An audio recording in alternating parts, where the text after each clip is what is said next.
वही मेरे ये बोल्ट लो बैटरी दिखा रहे पूरे रात charging.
Voice check, voice check, rolling. Good morning, everyone. This is Dr. Mamta Sharma, Organizing Secretary for the International Short-Term Training Program ISTTP-2, with the chosen topic on impact and panacea of environmental pollution, the past, present, and future. Scheduled to be held from 20th to 26th April 2022, signing in from the campus of Raj Rishi Govt Autonomous College, Alwar, which is popularly known as RRC.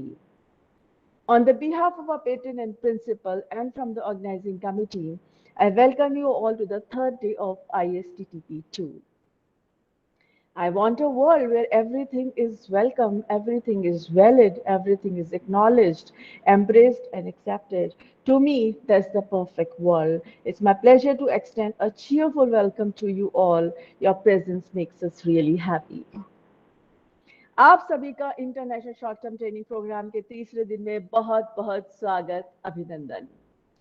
माँ सरस्वती ज्ञान और चेतना का प्रतिनिधित्व करती हैं, वह वेदों की जननी है। माँ सरस्वती को समस्त ज्ञान, साहित्य, संगीत और कला की देवी माना जाता है। माँ सरस्वती की आराधना करते हुए हम इस ट्रेनिंग प्रोग्राम के तीसरे दिन की शुरुआत करते हैं। We are beginning the third day of ISTTP-2 by remembering Goddess Saraswati and worshipping her. Environmental pollution is incredible disease. It can only be prevented. It cannot be cured. Barry Commoner said it so well.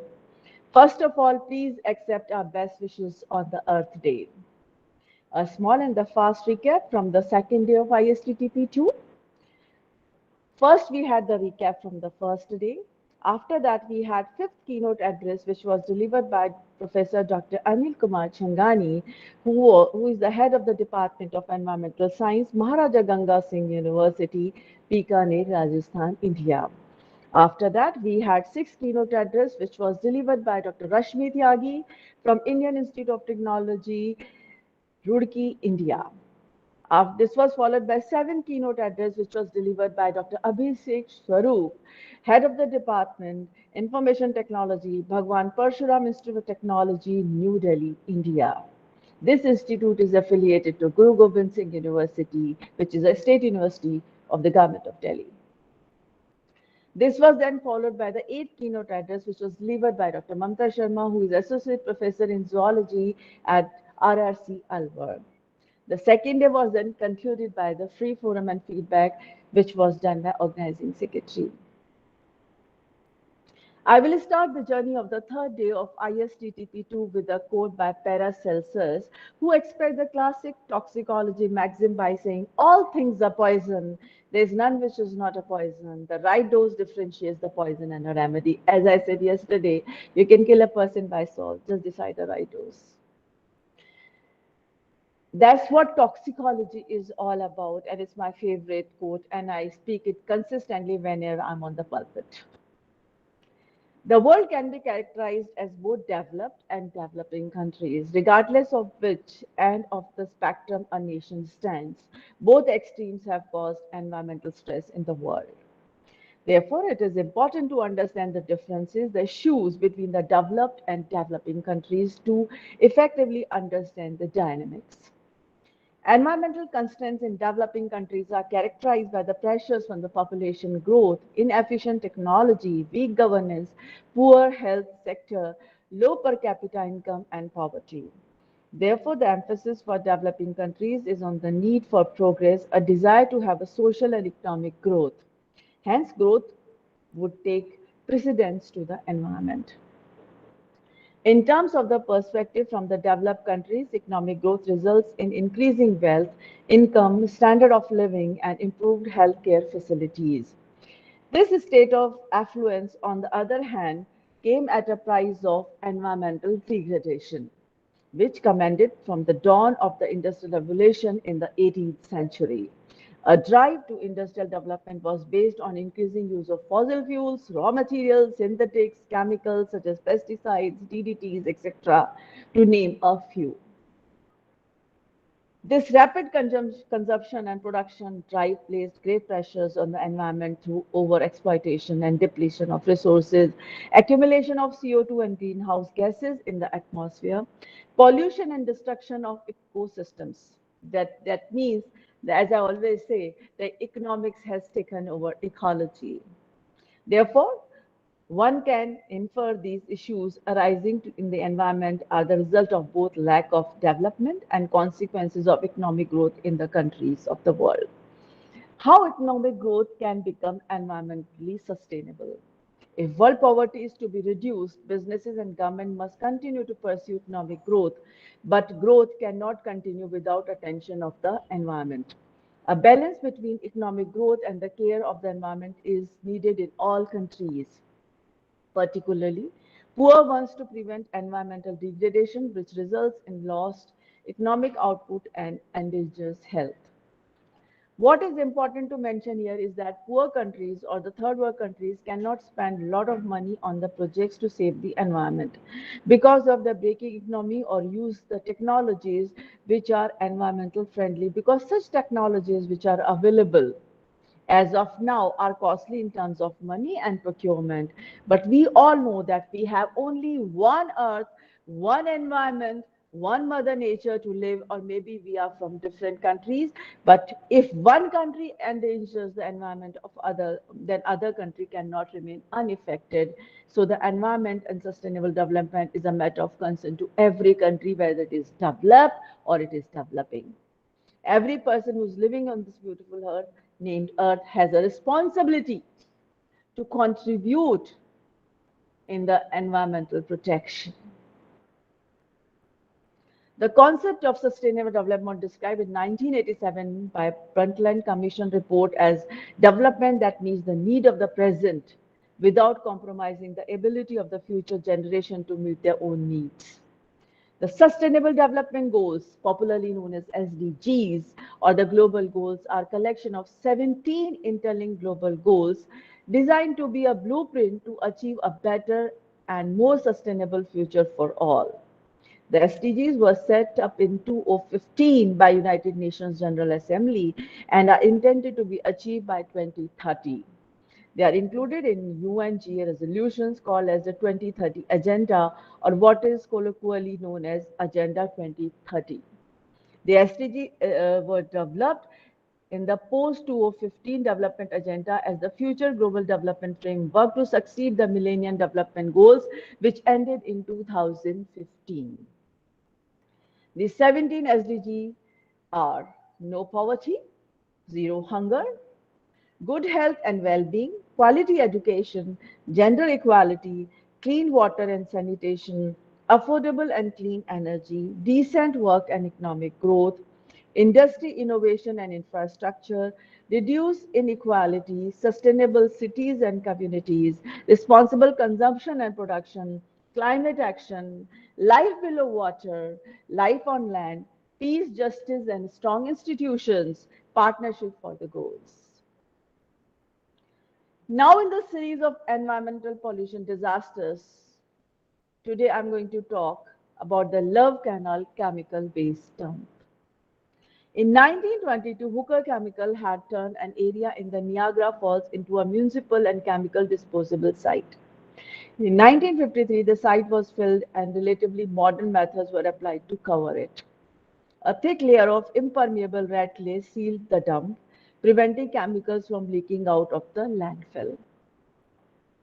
A city near the dump site wanted to buy it for the urban expansion. Despite the warning of the hooker, the city eventually bought the site for the meager amount of $1. Hooker could not sell it for more because they did not want to earn money off a project so clearly unwise.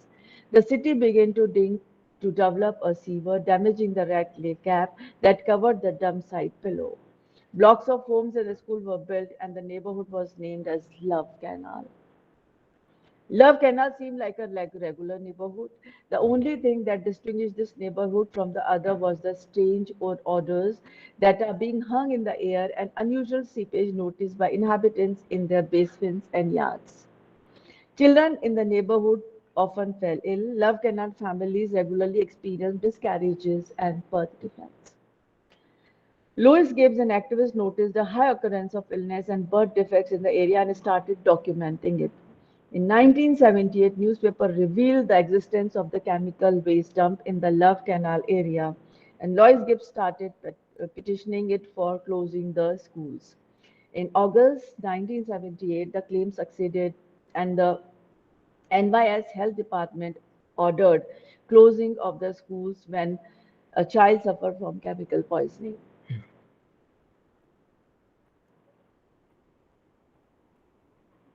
When Love Canal was researched, over 130 pounds of the highly toxic carcinogenic TCDD, a form of dioxin, were discovered. The total of 20,000 tons of waste present in the landfill appeared to contain more than 248 different species of chemicals. The waste mainly consisted of pesticide residues and chemical weapons research refuse. The chemicals had entered homes, sewer, yards, and creeks, and the Gibbs decided it was a time for more than 900 families to be moved away from the location.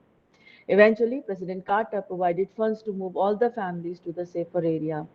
Hooker Parent Company was sued and settled for $20 million. Are we selling the environment at the cost of money? The question, I leave it to you. Despite despite protests by Gibbs organizations, some of the houses in Love Canal went up for sale some 20 years later. The majority of the houses are on the market now, and the neighborhood may become inhabited again after 20 years of abandonment.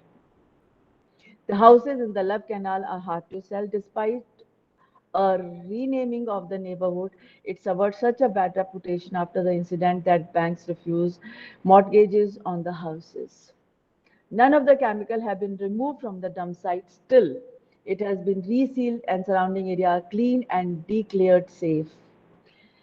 Hooker Mother Company paid an additional $230 million to finance this cleanup. They now responsible for the management of the dump site. Today, the Love Canal dump site is known as one of the major environmental disasters in the century. Such a frightening incident. So I leave a question to you all. Do we really need that kind of toxic interventions by the anthropogenic activities? Do write your views to me on envtoxicol@gmail.com or Dr. Mamta Sharma @envtoxicology.com. The activist is not a man who says the river is dirty. The activist is the man who cleans up the river, so let's be kind to Mother Nature. So now it's time to start with our ninth keynote address, which is to be delivered by Dr. Anupam Saxena. Anupam Saxena is a partner and the founder member of the law firms ADN and Partners and a legal prism. She has more than 22 years of experience in civil, administrative, commercial, criminal, and indirect tax like excise, service tax, and GST, litigation across the courts, tribunals, adjudicating authorities in India. She has handled international litigations for foreign clients as well. She has and continues to represent clients in matters before Supreme Court of India, High Court of India, Consumer Commissions of different states, National Dispute Resolutions, Commission tribunals, adjudicating authorities, appellate authorities, various arbitral tribunals, and mediation and conciliation forums.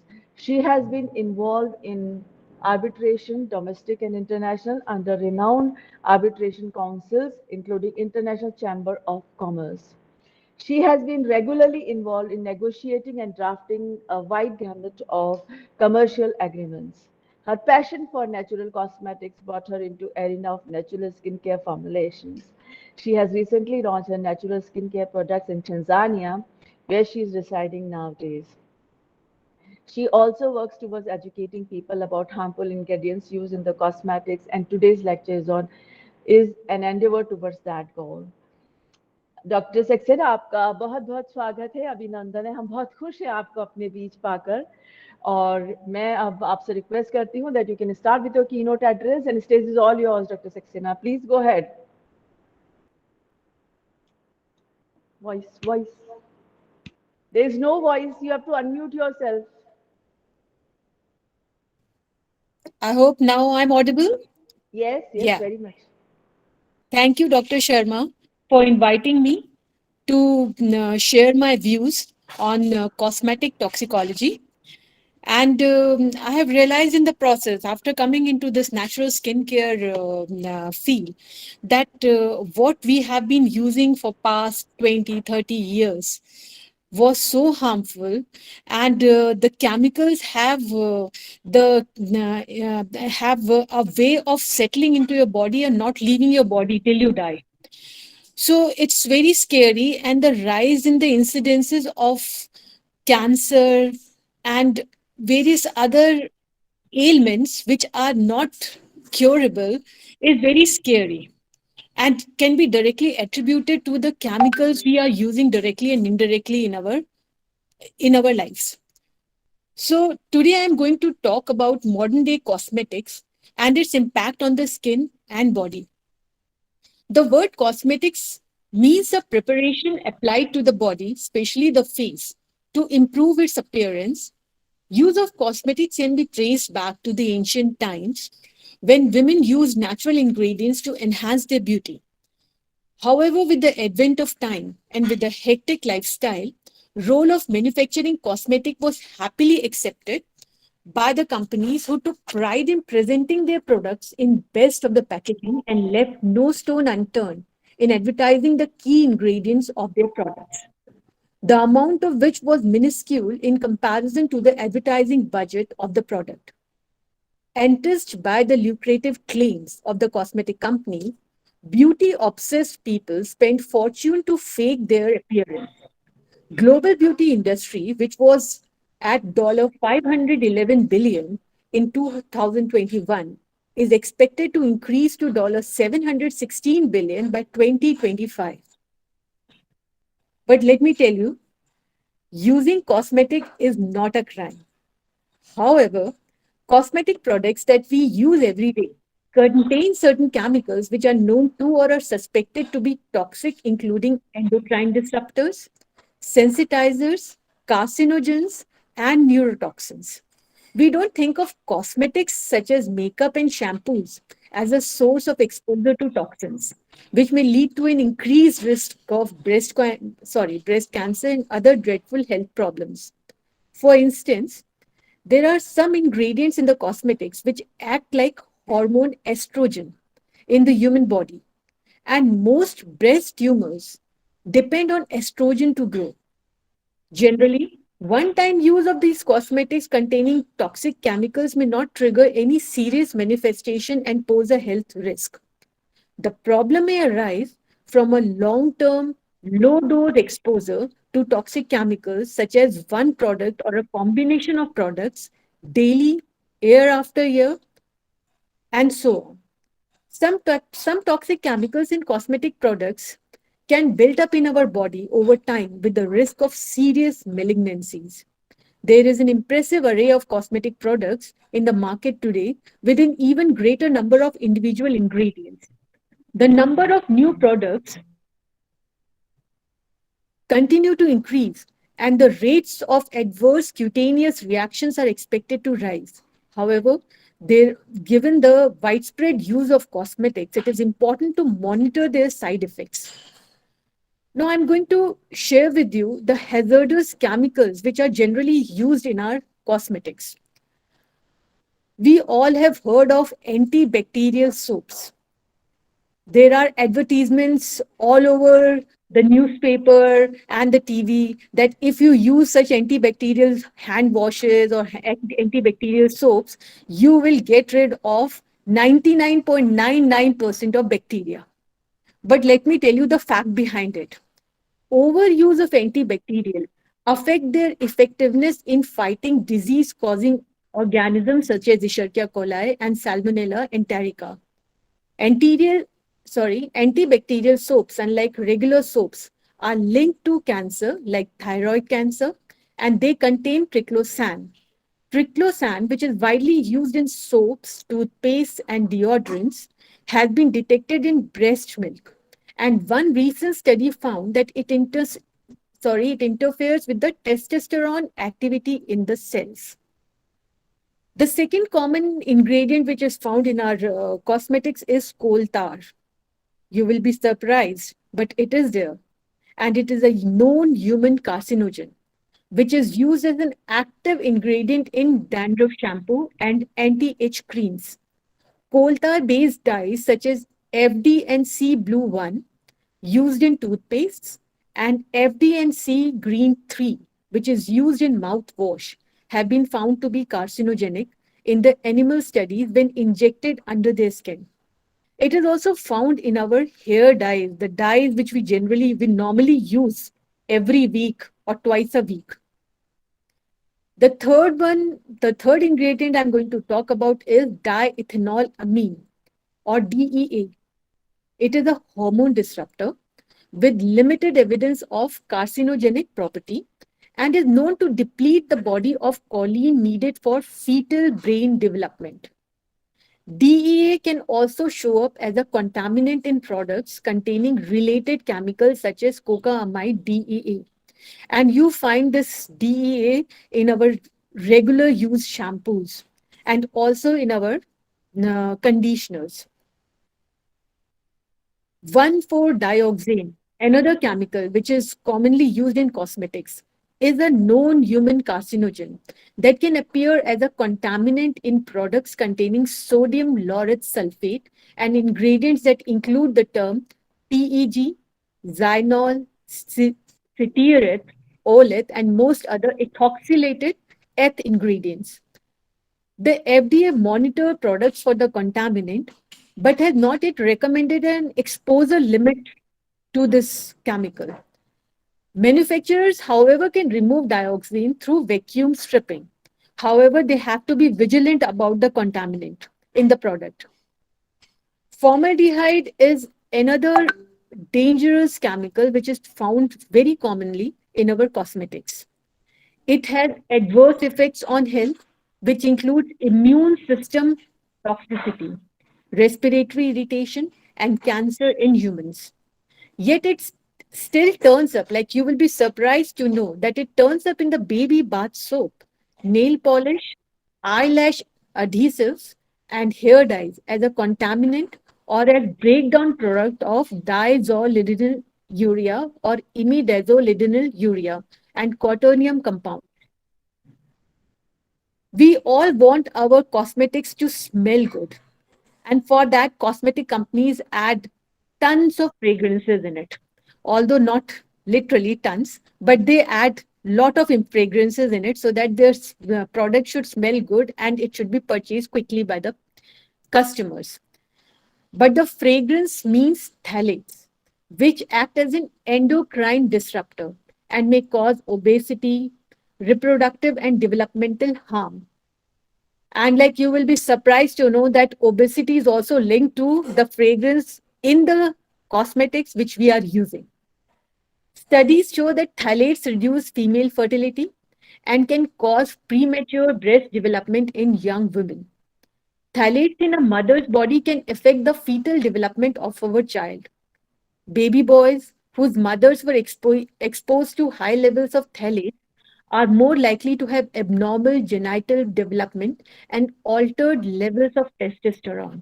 In male, phthalates lower the sperm count, reduce sperm motility, and damages it. phthalates should be avoided by selecting essential oil fragrances. Now, we also have harmful metals in our cosmetics: lead and mercury.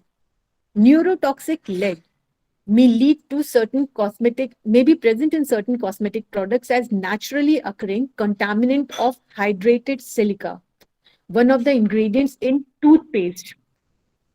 And lead acetate is found in some brands of men's hair dye. The mercury found in the preservative thimerosal is used in some mascaras and is known to cause damage to the brain. Now, another ingredient which is in vogue nowadays is the nanoparticles. And many cosmetic companies advertise it that they're using something like nanoparticles in the cosmetics. But you would be shocked to know that these tiny nanoparticles have the tendency to penetrate the skin and damage the brain cells. And most problematic of these nanoparticles are the zinc oxide and the titanium dioxide, and you find these in your sunscreens, which like doctors also recommend to use if you are going out in the sun. So how can you like prevent yourself to the exposure of nanoparticles, zinc oxide and titanium dioxide? By using the products which have the particle size of zinc oxide and titanium dioxide more than 100 nanometer. Now, parabens. Parabens are the most commonly used preservatives. It could be methyl, ethyl, propyl, butyl, isobutyl, hmm, which have weak estrogenic effect and and are used in wide array of toiletries. According to a study, butyl paraben damaged sperm formulation in the testes of mice, and sodium methyl paraben is banned in the cosmetic by EU. Parabens break down in the body into hydroxybenzoic acid, which has estrogenic activity in the human breast cancer cell culture. The other commonly used ingredient in our cosmetic is petroleum distillates. Petroleum distillates, which are possible human carcinogens, are prohibited or restricted for use in cosmetics in EU, but are found in several US brands of mascara, foot odor powder, and other products. P-phenyl, P-phenylene diamine, another commonly found ingredient in our hair dyes, can bring damage to our nervous systems, causing lung irritation and severe allergic manifestations. It is also listed as 1,4-benzene diamine, p-phenyl diamine, or 4-phenylene diamine. Now, we all, like, especially in India, are favor fair skin, either for ourselves or for our kids or for our spouses.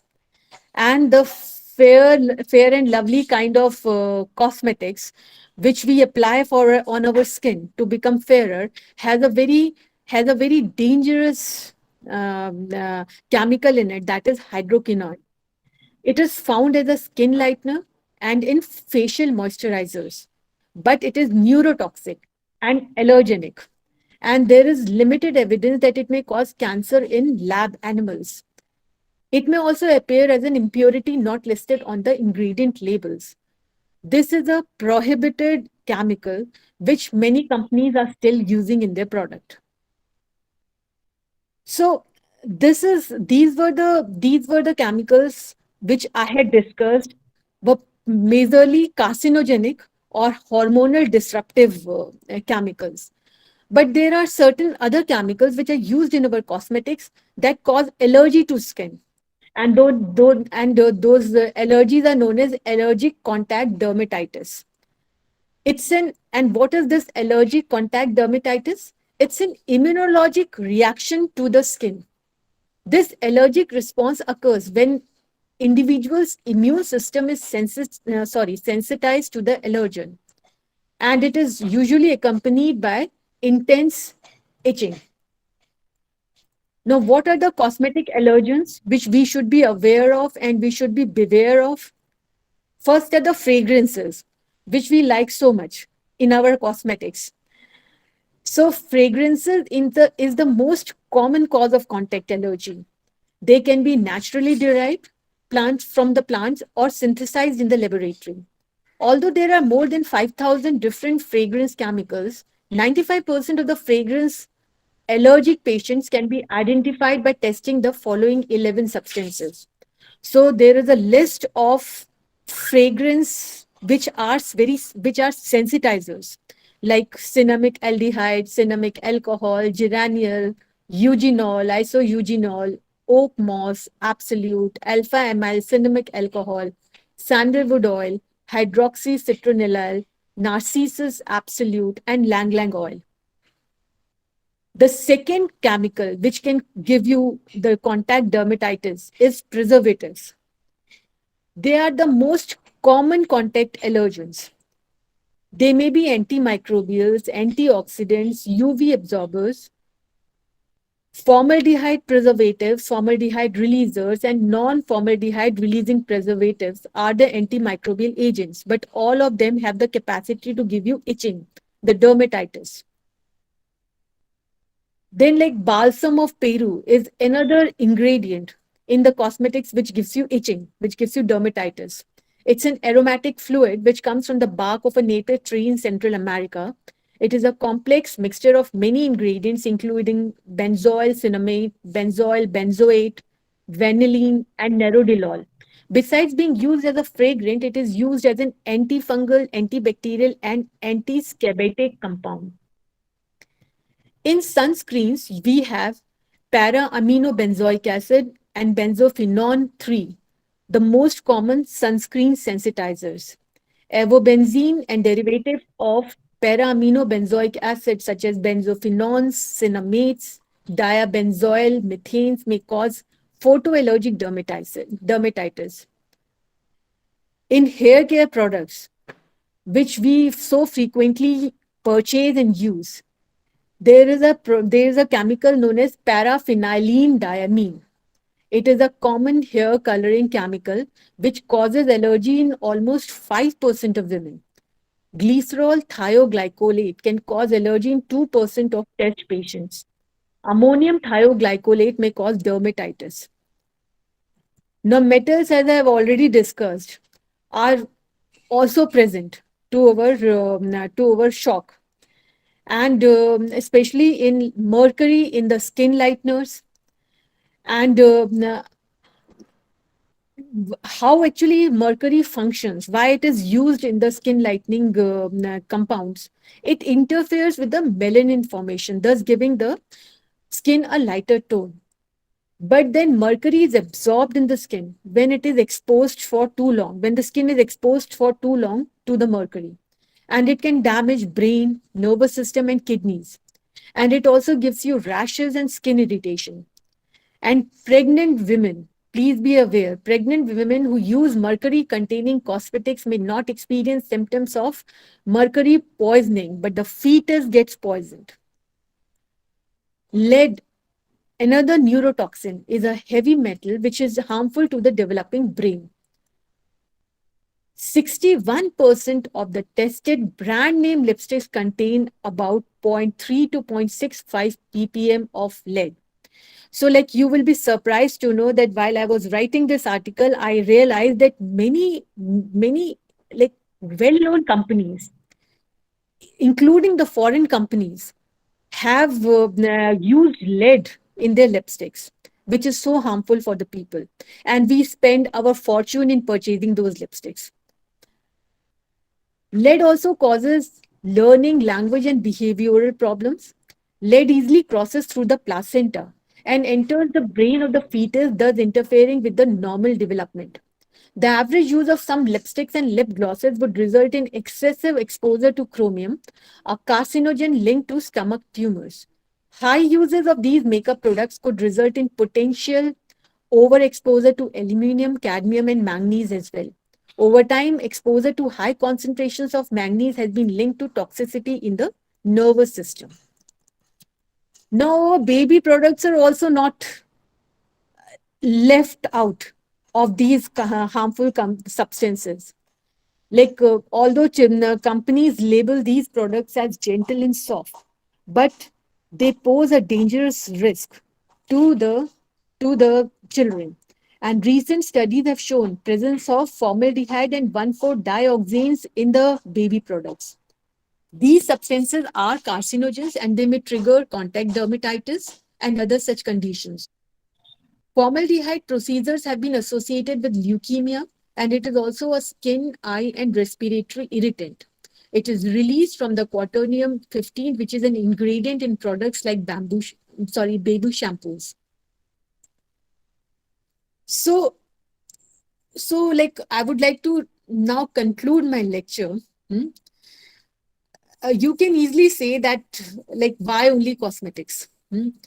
You have pollution present in each and every thing which we are using. Hmm?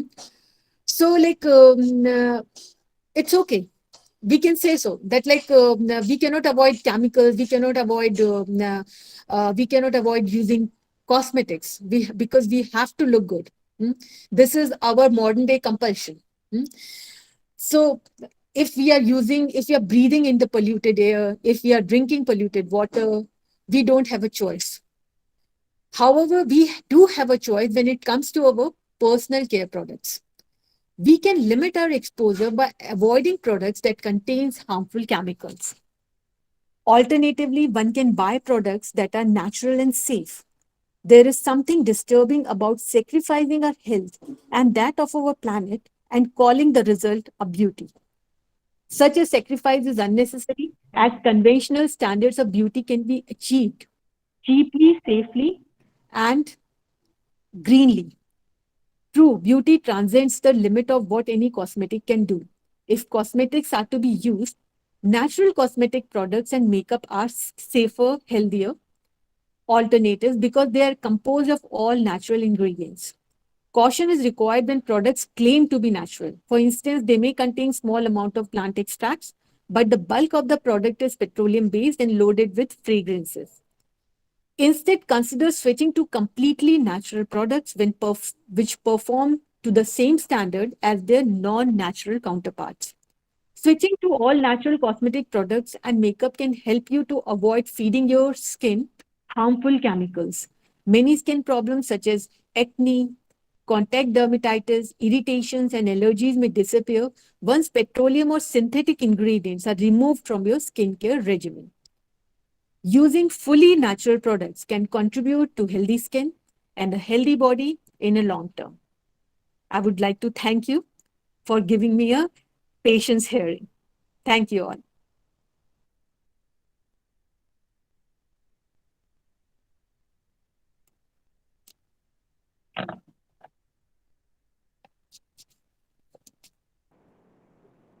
Thank you, Dr. Saxena. That was amazing. Any questions? Please raise your hand if anybody wants to ask anything so we can unmute you from here.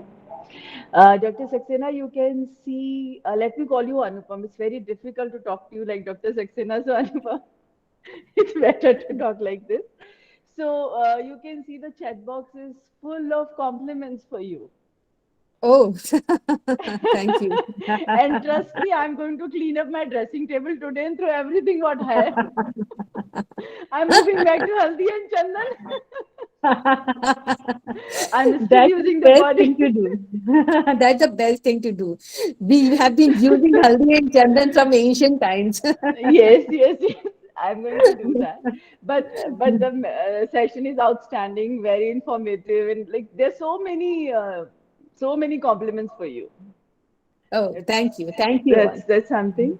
So if there's no more questions, so now it's time to formally thank Dr. Saxena. On the behalf of our entire team of ISTTP-2, we would like to express our gratitude to you for such an elaborated talk. Your talk was not only extremely informative, but also kept everyone entertained at their seats. The size of participation during your talk is testimony that how thrilled everyone was to listen to you. Thank you. And we sincerely appreciate you taking out time from your busy schedule and provide us with such a valuable information. And I'm sure you are going to give a big loss to cosmetic companies in the coming days.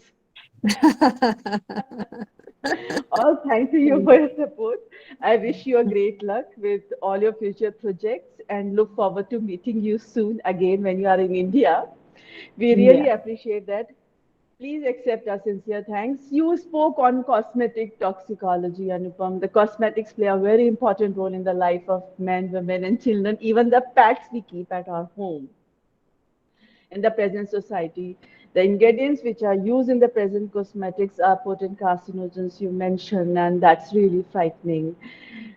Anti-dandruff shampoos, hair dyes, antibacterial soaps can be so harmful for humans, and these are like basic things which we use every day. Yes. Yes, Yes. nearly by 99% of the population. Thank you for taking an initiative to save the human life by launching a startup where natural products are used to prepare cosmetics. I'm using the body butter and everything you gave me, and trust me, it's amazing. Oh, thank Yeah, you. I request you that along with your legal practice, I know you are an attorney by profession, but along with that, I will request you please continue with your startup and serving the humanity. So, thank you. So, and you also educated that so many common cosmetics such as lipsticks and all have heavy metals. And we all know that heavy metal toxicity is so bad for humans. So thank you, Anupam. Thanks for being with us. Such a pleasure to hear you. Thank you Thank so you, much. Mamta. Thank you, Thanks. Mamta, for inviting me. You're more than welcome.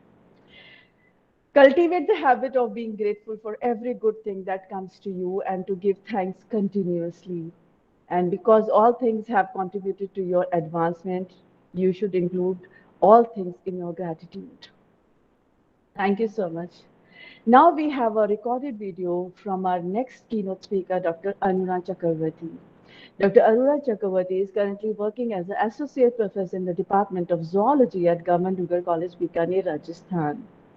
She has rich teaching experience of 23 years. Under her guidance, 6 scholars have been awarded PhD and 7 scholars have been awarded MPhil.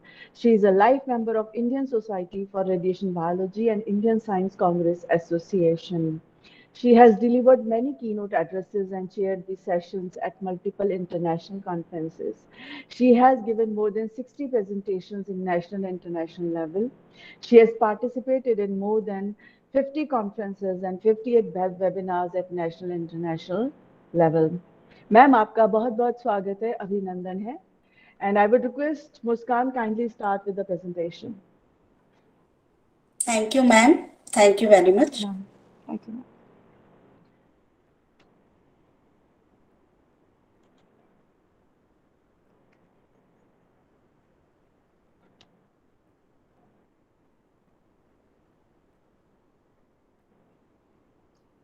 Respected organizers, Professor Dr. Hukum Singh Ji, Principal and Patron, Raj Rishi College, Alwar, Young and Dynamic इसके बाद कौन Organizing है हाँ Secretary, Dr. Mamta Sharma. Thank you for inviting us to International Short-Term Training Program इसके on बाद किसका है Impact and Panacea of Environmental Pollution, the Past, Present and Future. I am really grateful for this opportunity. Radiation and chemical effect, several acute and chronic toxic effects in different body organs. Gastrointestinal, kidney dysfunction, and cancers are example of complication of heavy metal toxic effect. Radioprotective agents are chemicals that reduces the biological effects on radiation by the scavenging of free radicals or by repairing radiation injury. Radioprotective compound may suppress free radical formation, remove free radicals, induce natural radioprotector production such as superoxide dismutase, glutathione peroxidase, and catalase, enhances DNA repair, reduce the post-radiation inflammatory response. Now our topic is protective efficacy of Moringa against radiation and mercury-induced alterations in mouse kidney. I am Dr. Aruna Chakravarti, Associate Professor of Zoology, Government Dungar College, Bikaner. Exposure of ionizing radiation causes damages to various cellular organelles and components, especially DNA, mitochondria, and cellular membrane. Ionizing radiation interact with biological targets either through direct effect on cellular molecules or indirectly via the free radical generated from the radiolysis of water. So, radiation countermeasures are radioprotective agents which reduces the harmful effect of ionizing radiation. The most common mechanism of radioprotection is the scavenging of free radicals. The kidney has valuable quantitative parameters as well as serially arranged qualitative configuration. The natural product including medicinal plant offer an alternative to their synthetic counterpart due to low toxicity with no side effect. Moringa oleifera, an Indian medicinal plant, has been reported to be clinical effective in treatment of various diseases. Kidney stone disorder is a big problem across the world, but it can be prevented by ingested moringa leaf extract. Mercury is distributed in the environment and is non-essential and toxic to human body. Mercury is considered to be one of the major environmental pollutants, is widely used in industry, agriculture, and medicine, and circulate in ecosystem, but is never destroyed. Chemically, mercury exists in various forms as elemental mercury, inorganic mercury compound, and organic mercury compound. Combined action of ionizing radiation and other agents of potentially great importance because there are many occasions where interaction might occur in our environment.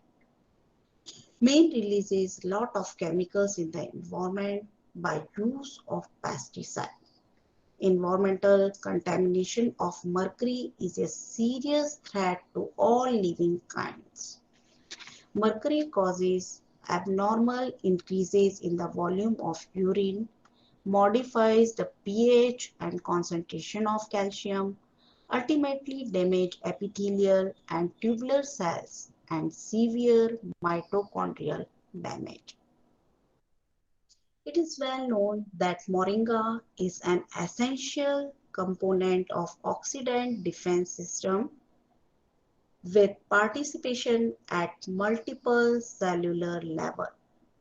Moringa has protective effect on histological damage by maintaining membrane integrity due to its direct action of free radicals.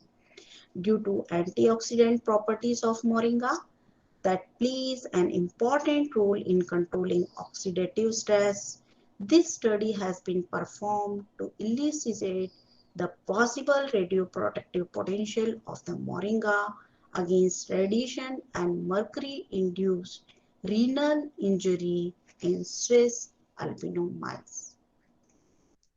Moringa powder benefits reduce blood sugar, lower cholesterol, reduces inflammation, fight free radicals, prevent formation of plaque in the arteries, help wound heal faster,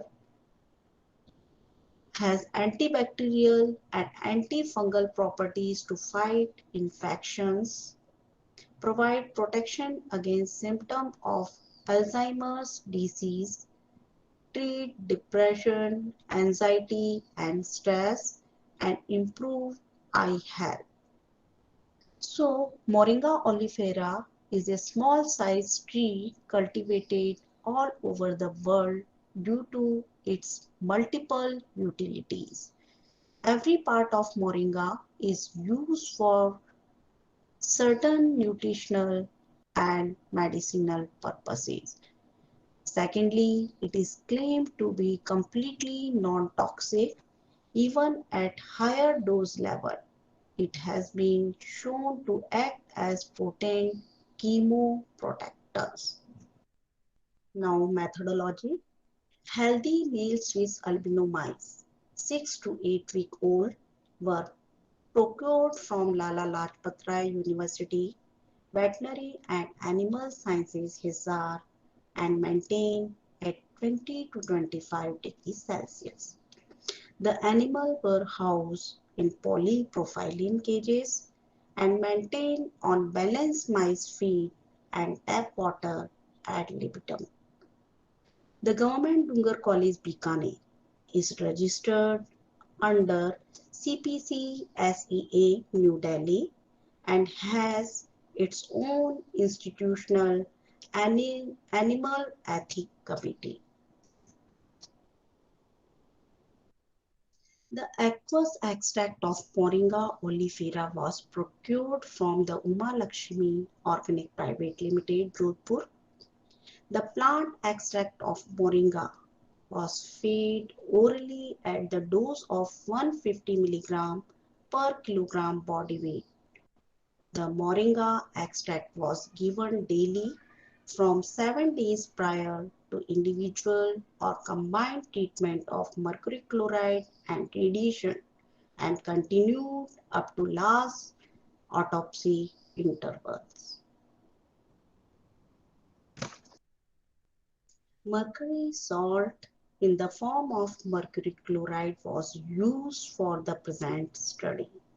It was purchased from the SG Fine Chemicals Private Limited, Boiser, 0.5 ppm aqueous solution of mercury chloride was prepared and given as drinking water.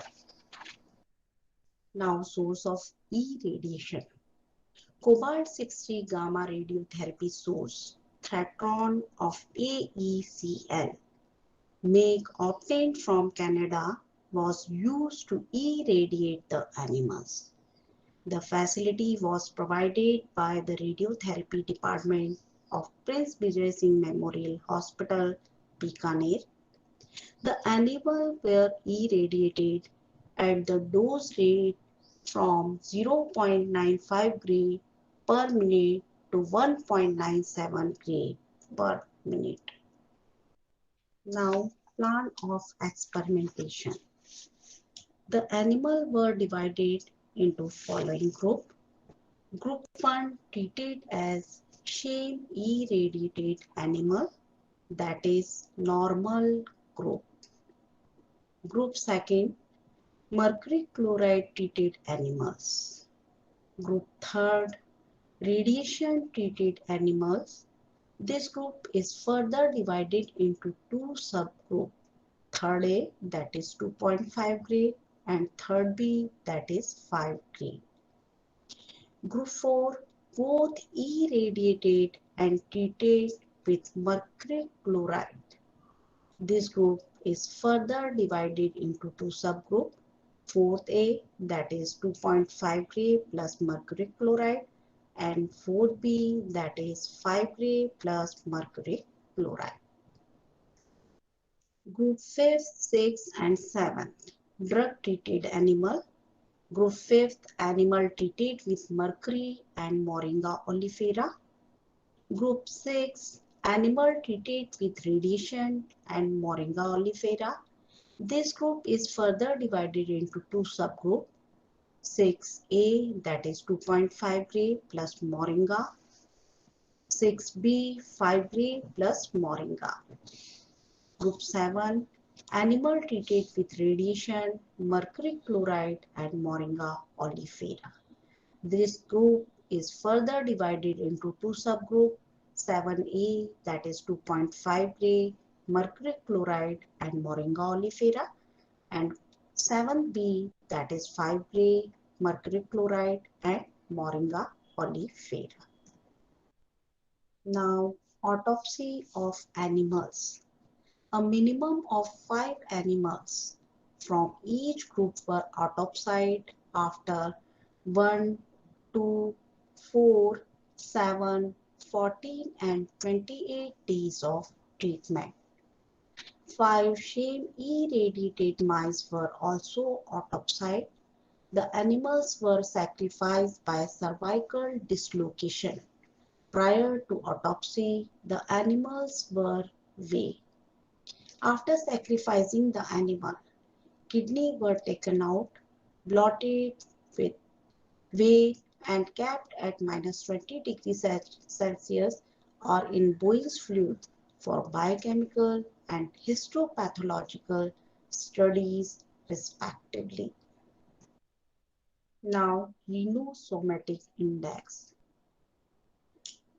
The average weight of kidney was recorded and expressed as rhinosomatic index.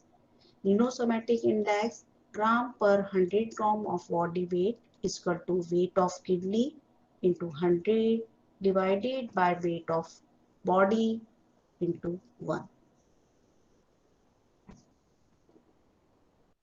Now, histopathological studies. After sacrificing the animals, pieces of the kidney were fixed in Bowens fixative for 24 hours.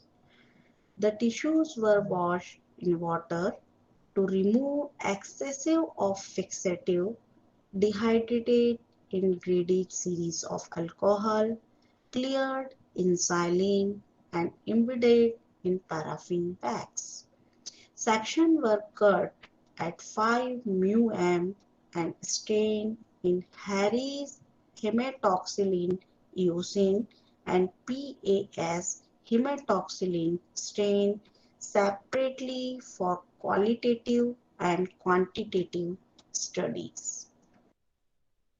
For biochemical estimation, total proteins, glycogen, cholesterol, acid phosphatase activity, alkaline phosphatase activity, DNA and RNA.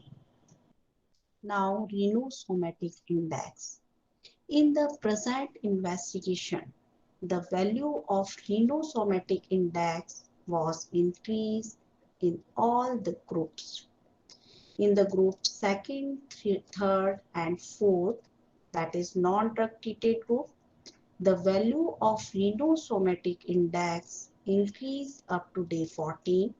Thereafter, it declined on day 28. Whereas in the group 5th, 6th and 7th, that is drug-treated animal, the value of rhinosomatic index rose up to day 7. Thereafter, it declined on day 14 and continued to decline up to day 28. The combined treatment of radiation and mercury showed synergistic effect in Moringa treated animals. There was a laser increase in this value showing protective effects of Moringa.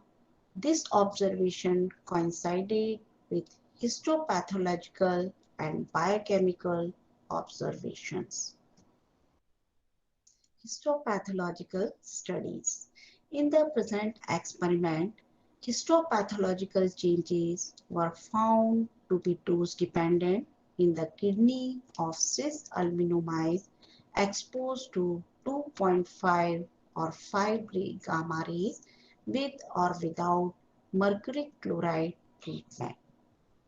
The changes observed on day 1st after exposure to 2.5 gray were distortion of renal architecture, intracellular edema, hyperplasia, cytoplasmic degranulation, vacuolation, and pycnotic nuclei blurred renal tubules, and damaged glomeruli.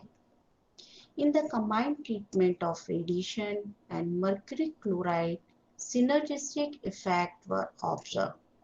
The kidney of Moringa oleifera treated animal exhibited less severe damage as compared to non-drug treated animals as all the corresponding intervals.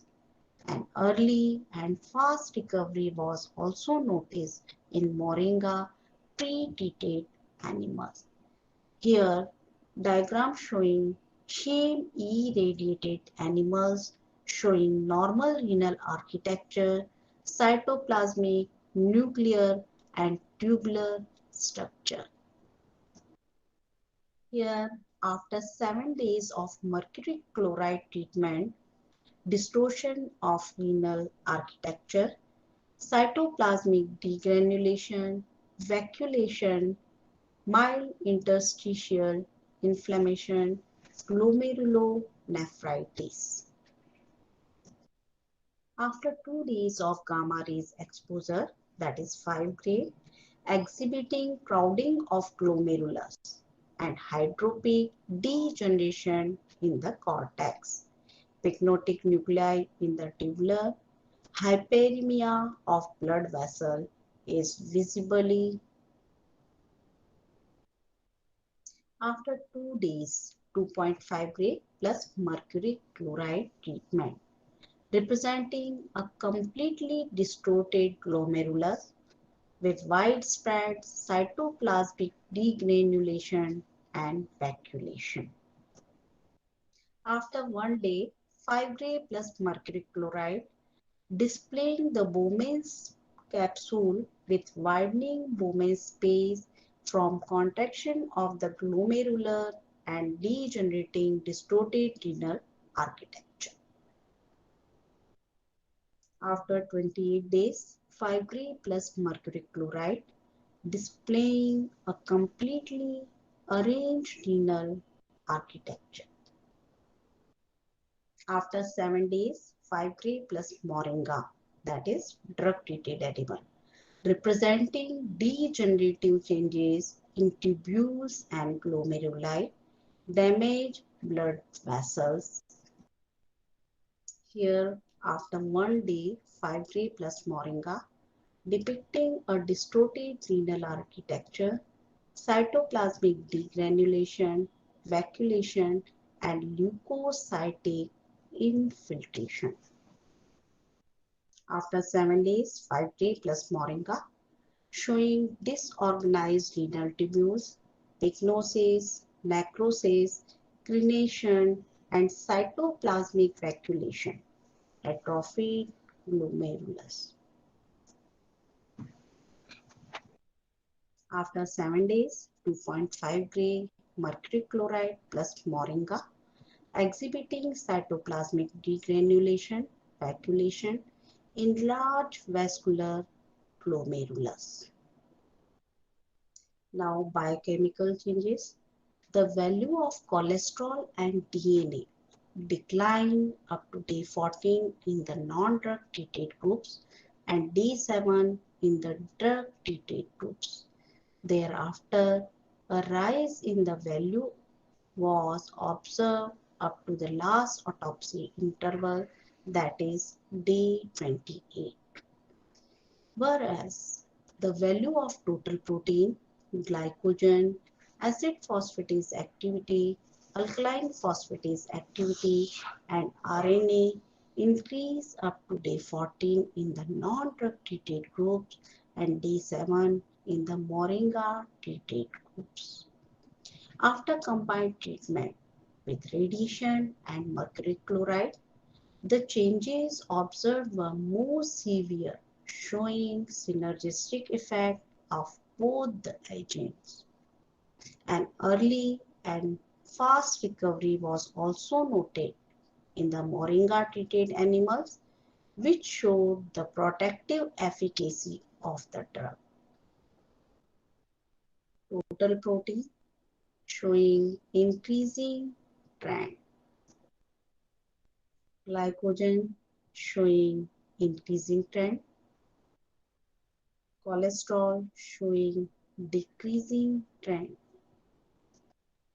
alkaline phosphatase activity that is increasing trend, acid phosphatase activity that is increasing trend, DNA that is decreasing trend, RNA showing increasing trend.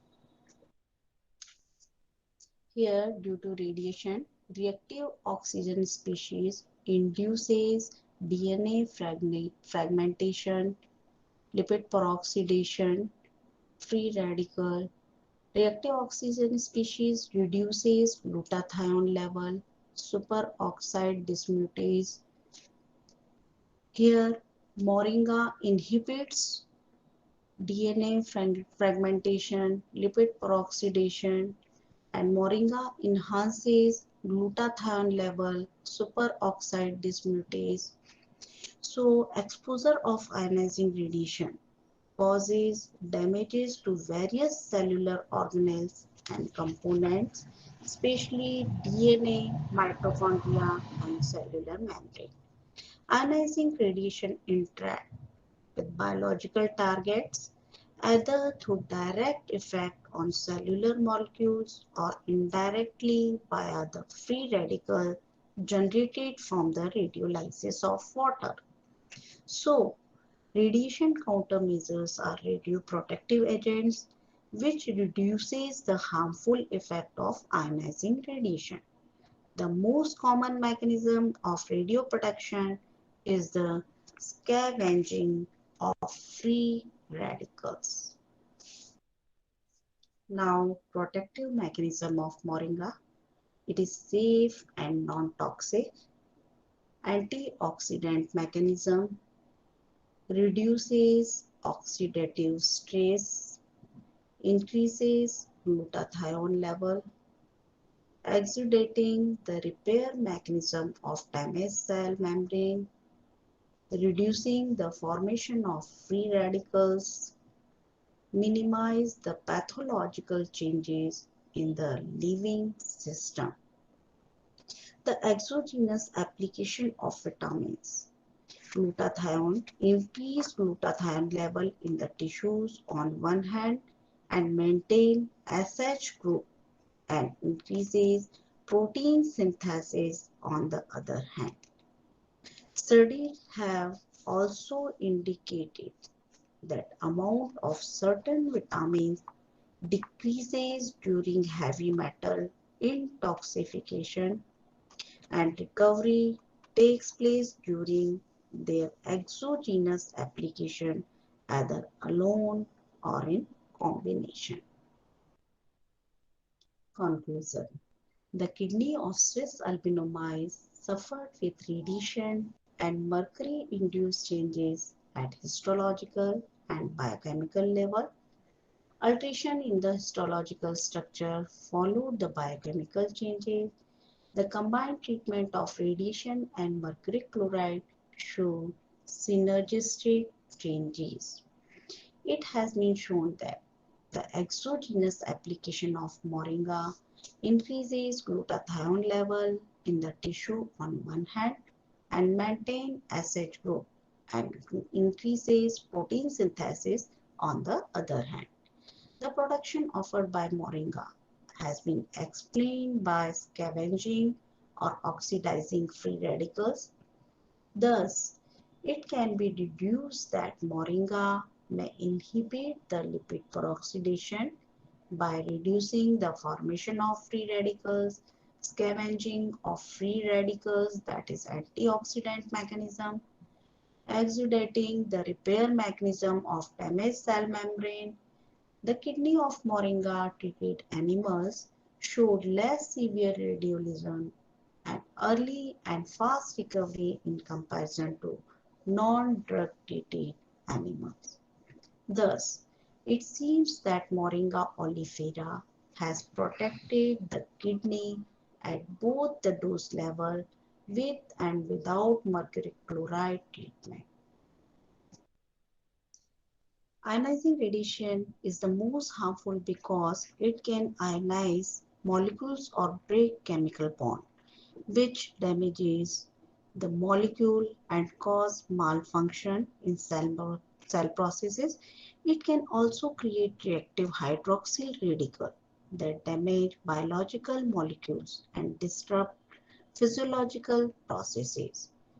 Moringa extends the shelf life of lipid containing food due to the presence of various types of antioxidant compounds such as ascorbic acid, flavonoids, phenolic, and carotenoid. The benefits are attributed to its antioxidant compound since it could also boost glutathione and SOD enzyme. So thank you.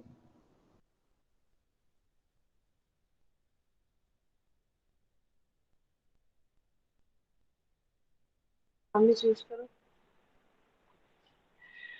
Thank you, Dr. Chakravarti. Any questions? Please raise your hand. If anybody want to ask any questions, so we can unmute you from here.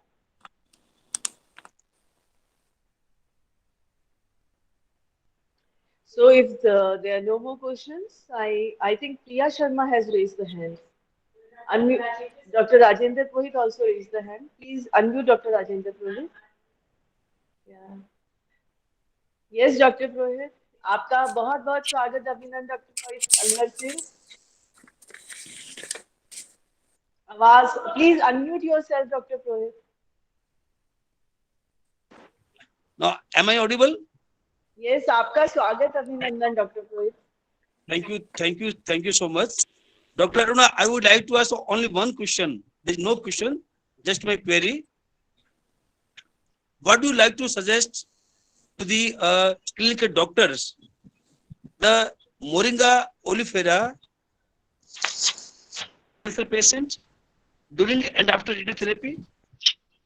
What do you suggest to the clinical doctors? Yes, sir. Doctor, आपका my hello. Yes, ma'am, we हाँ can madam hear you. हाँ sir, मैं बिल्कुल moringa को suggest करूंगी क्योंकि इससे side effects जो हैं वो कम हो रहे हैं. जी. तो मोरिंगा जो कि एंटीऑक्सीडेंट प्रॉपर्टी शो कर रही है ना सर, जिसमें कि फ्लेवोनाइड्स हैं, फिनोलिक, कैरोटीनॉइड और एस्कॉर्बिक एसिड है. नेचुरली ये पॉजिटिव इफेक्ट है, साइड इफेक्ट को कम कर रहे हैं. यानी ये जो है आपके रेडिएशन के साइड इफेक्ट्स को कम करेंगे. बिल्कुल, radiation and chemicals both. Thank you. Thank you, Dr. Aruna, for very nice presentation. Thank you, Dr. Mamta, for giving me this opportunity to ask one question only. Thank you so much. Thank you so much, Dr. Purohit. We appreciate your presence a lot with us. Any more questions? Dr. Priya, I think she raised some hand. Unmute Dr. Priya. If you are there, Dr. Priya, we just saw your raised hand.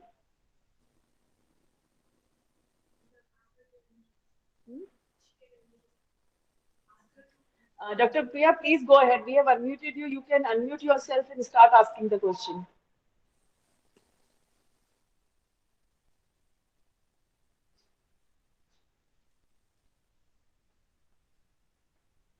We cannot hear you, Dr. Priya. You can unmute yourself. And if you want to ask, can ask the question. Okay, that is fine.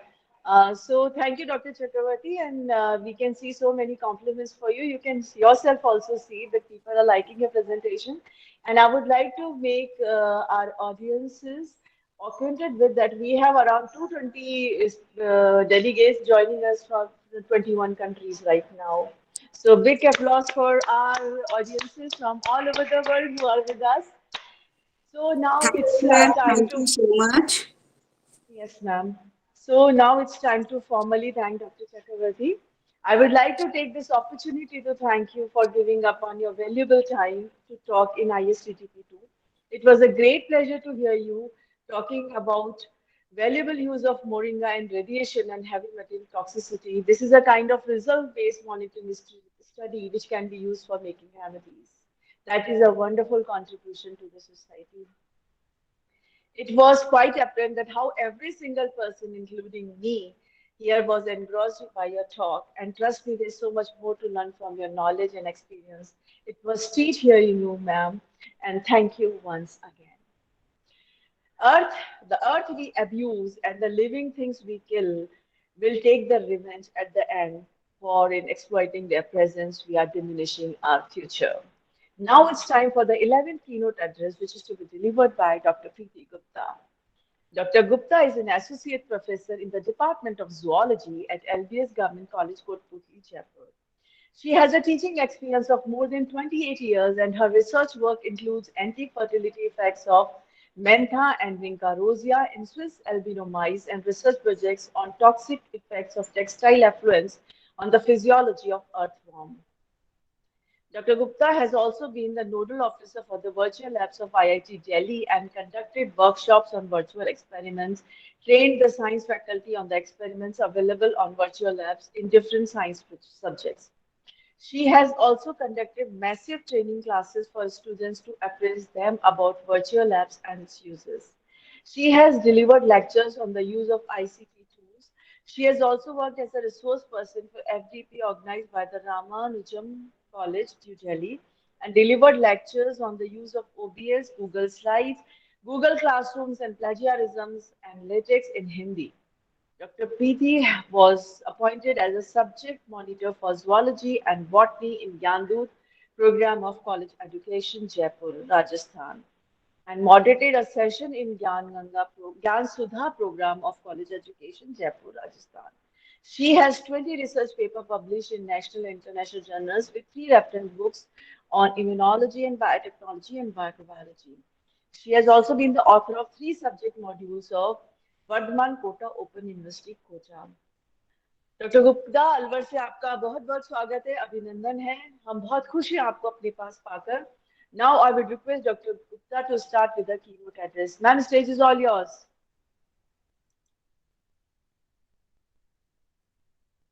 Ma'am, unmute yourself first. Unmute yourself.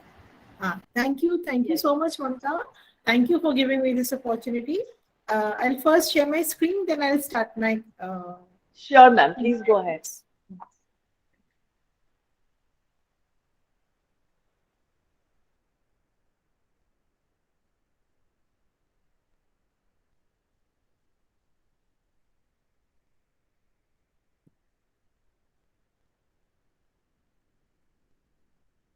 So, is it visible? Can I... My slide is... my screen is visible? Yes, ma'am, your screen is visible. Thank you so much. So, respected organizer... No, ma'am, your slide is not visible. You have to open your PPT from the bottom. Okay, ma'am, just wait.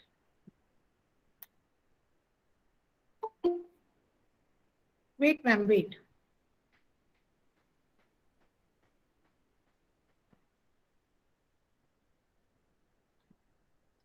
I'll share it again. Just give me 1 minute.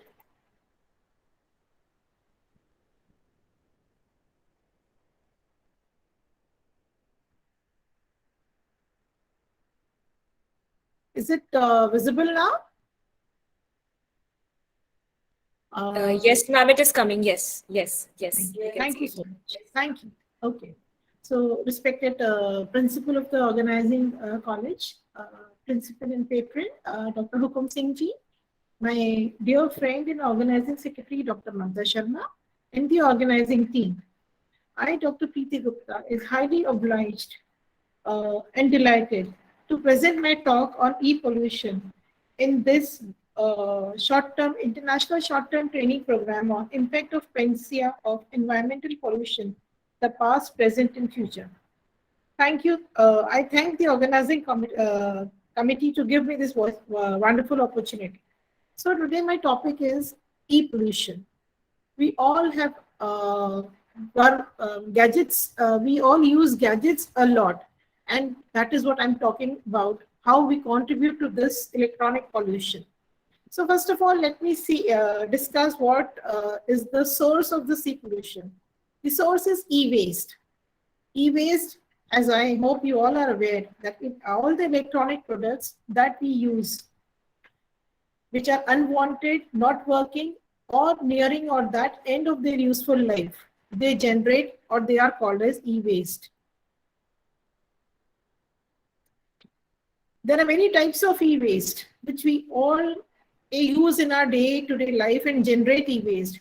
First of all, communication in electronic devices. See, we all use all the mobiles, telephones, laptops, printers, scanners, photocopiers, video cameras. There are so many electronic devices and communication devices which we use and discard. They contribute to the e-waste. All the home appliances, including our refrigerators, washing machines, dishwashers, coffee makers, they are also a major contributor of e-waste. Our home entertainment devices like computers, televisions, stereos, speakers, electronic utility apparatus like electronic utility like electric toothbrushes, irons, hair dryers, they also contribute to the e-waste. Lastly, office equipments, printers, big machines, medical equipments, which include sonographic machines, X-ray machines, and freezers, deep freezers. They all are electronic waste which we use and discard, and they generate e-waste. So we are a user of electronic items and devices in day-to-day life. We are so used to electronic devices that we don't know that we are generating e-waste. What is the reason for growing surplus of electronic waste? Reasons is, I hope you all will agree. First is rapid changes in technology. See, day-to-day, everyday technology is changing, and companies, they make minor changes in the technology and every day introduce a new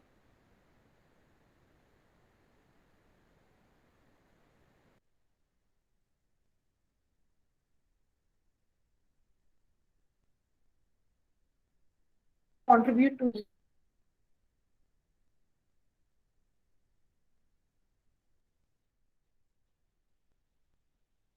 then came CDs, and now pen drives, and latest is we have softwares to store our media. So these changes in ever-changing media components also contribute to e-waste. Falling prices. The technology advancement has at the same time contributed in reducing the prices and easily availability of the devices, which is also increasing the buying power of the people, and that increases e-waste. Easy EMI, again, same as the falling prices. Easy monthly installments are available, and people are develop more buying capacity. So buying more of the electronics, and that is why generating more e-waste. So punchline is that if a product is powered electronically and someone thinks that can create a better version, that contributes to e-waste. So a slight better version, it's a new thing in the market, and we buy it, and the older one is left for the e-waste. And this all e-waste causes e-pollution. What is e-pollution? When we talk about e-pollution, we should keep in mind the end user equipments like computers, tablets, laptops, routers, and all other electronic devices widely used. Secondly, we should consider data centers which store and host web pages. Thirdly, access networks, the wiring, the antennas that carry data. And fourth is the internet usage. Now, how harmful is this e-waste? We don't even realize that how much harmful this e-waste is. It is particularly dangerous due to toxic chemicals that naturally leach from the metals inside when buried. When we bury these e-waste, there are metals which leach out. As per the estimation of 2021, an estimated of 57.4 metric ton of e-waste was generated globally. See the amount. According to estimates in Europe is the center where most of the this environmental problem is studied. 11 of 72 electronic items in an average household are no longer in use or are broken.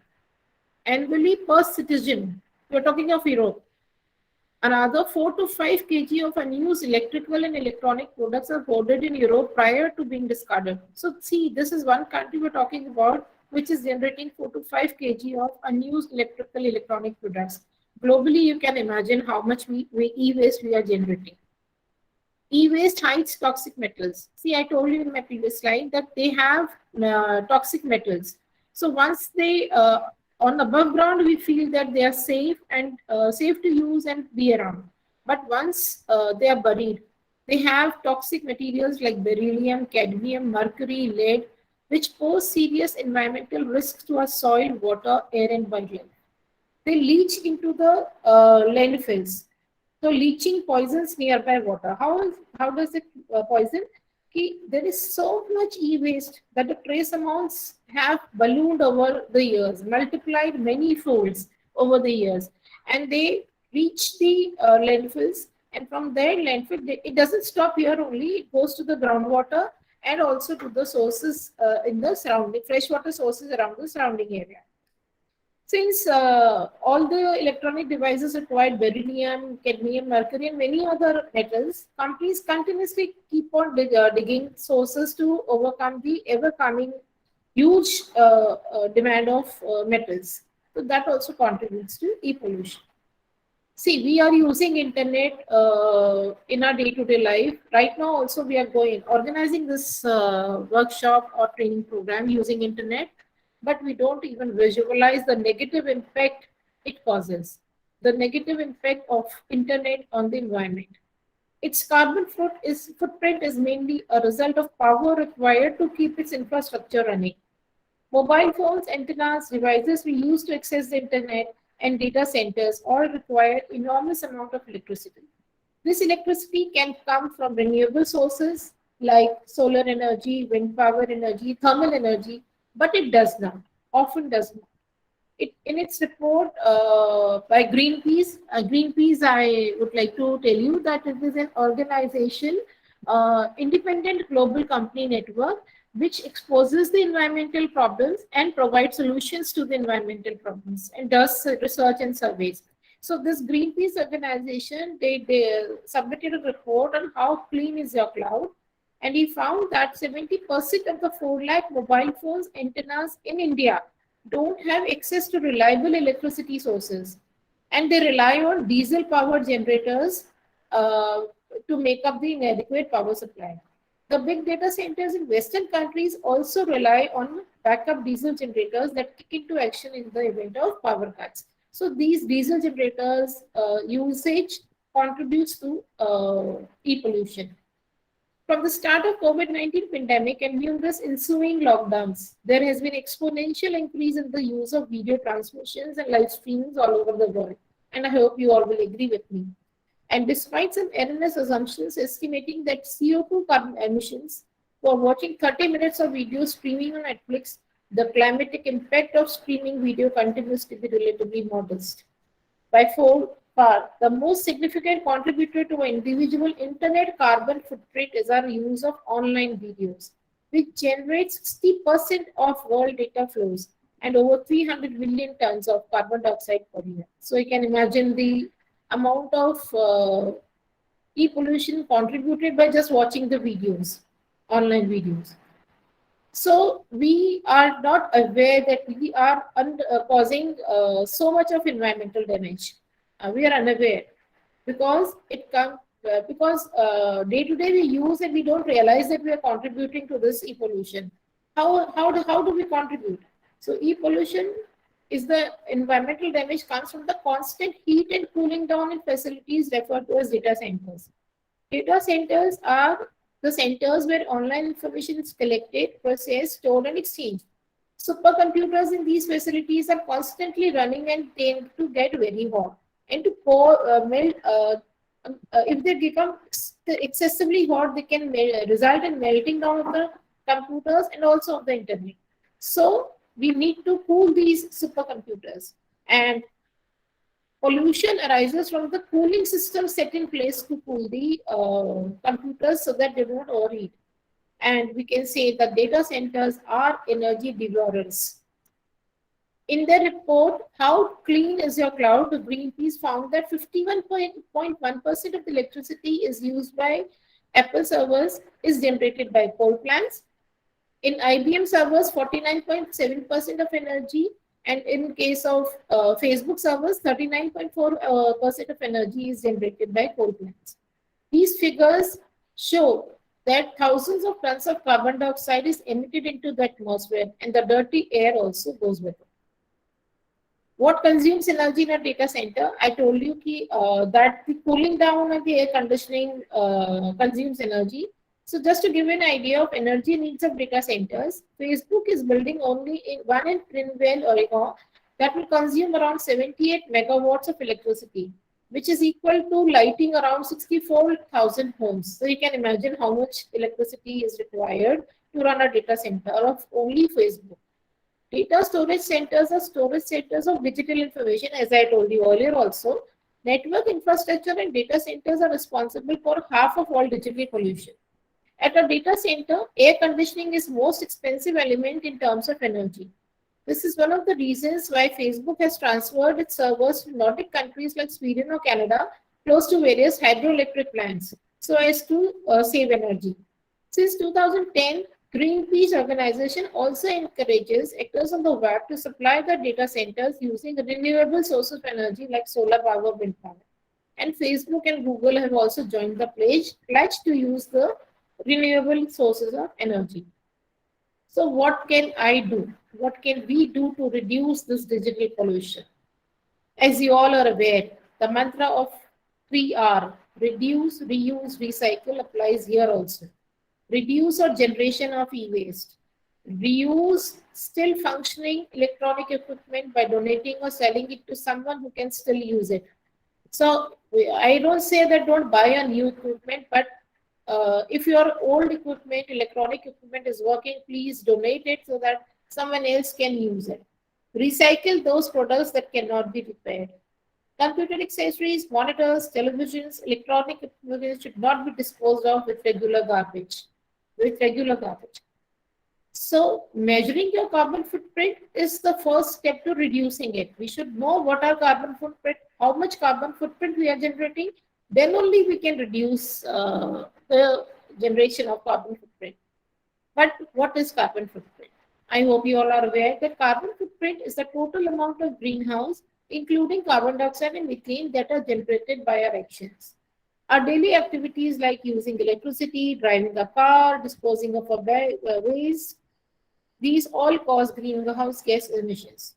And together these emissions make up our household's carbon footprint. More than 17 tons of e-waste is collected each year, globally I'm talking about, and preventing the release of carbon dioxide and greenhouse gases. E-waste that is not recycled contributes to 4.25% of the greenhouse emissions. What can I do to reduce the carbon footprint? These are some points which I have highlighted. Firstly, don't leave your devices on all the time, and turn off routers as frequently as possible. See, we have a tendency to keep our TV on and we use the remote to switch it off. We switch it on or off. We do not directly switch on the TV. We do not deactivate the GPS. We do not switch off our Wi-Fi and Bluetooth functions. So please, to reduce our carbon footprint, ensure to switch on, to deactivate the GPS, switch off Wi-Fi and Bluetooth functions when not in use. You can also put them on airplane mode. Then secondly, you can watch videos in an eco-responsible way. So what is eco-responsible way?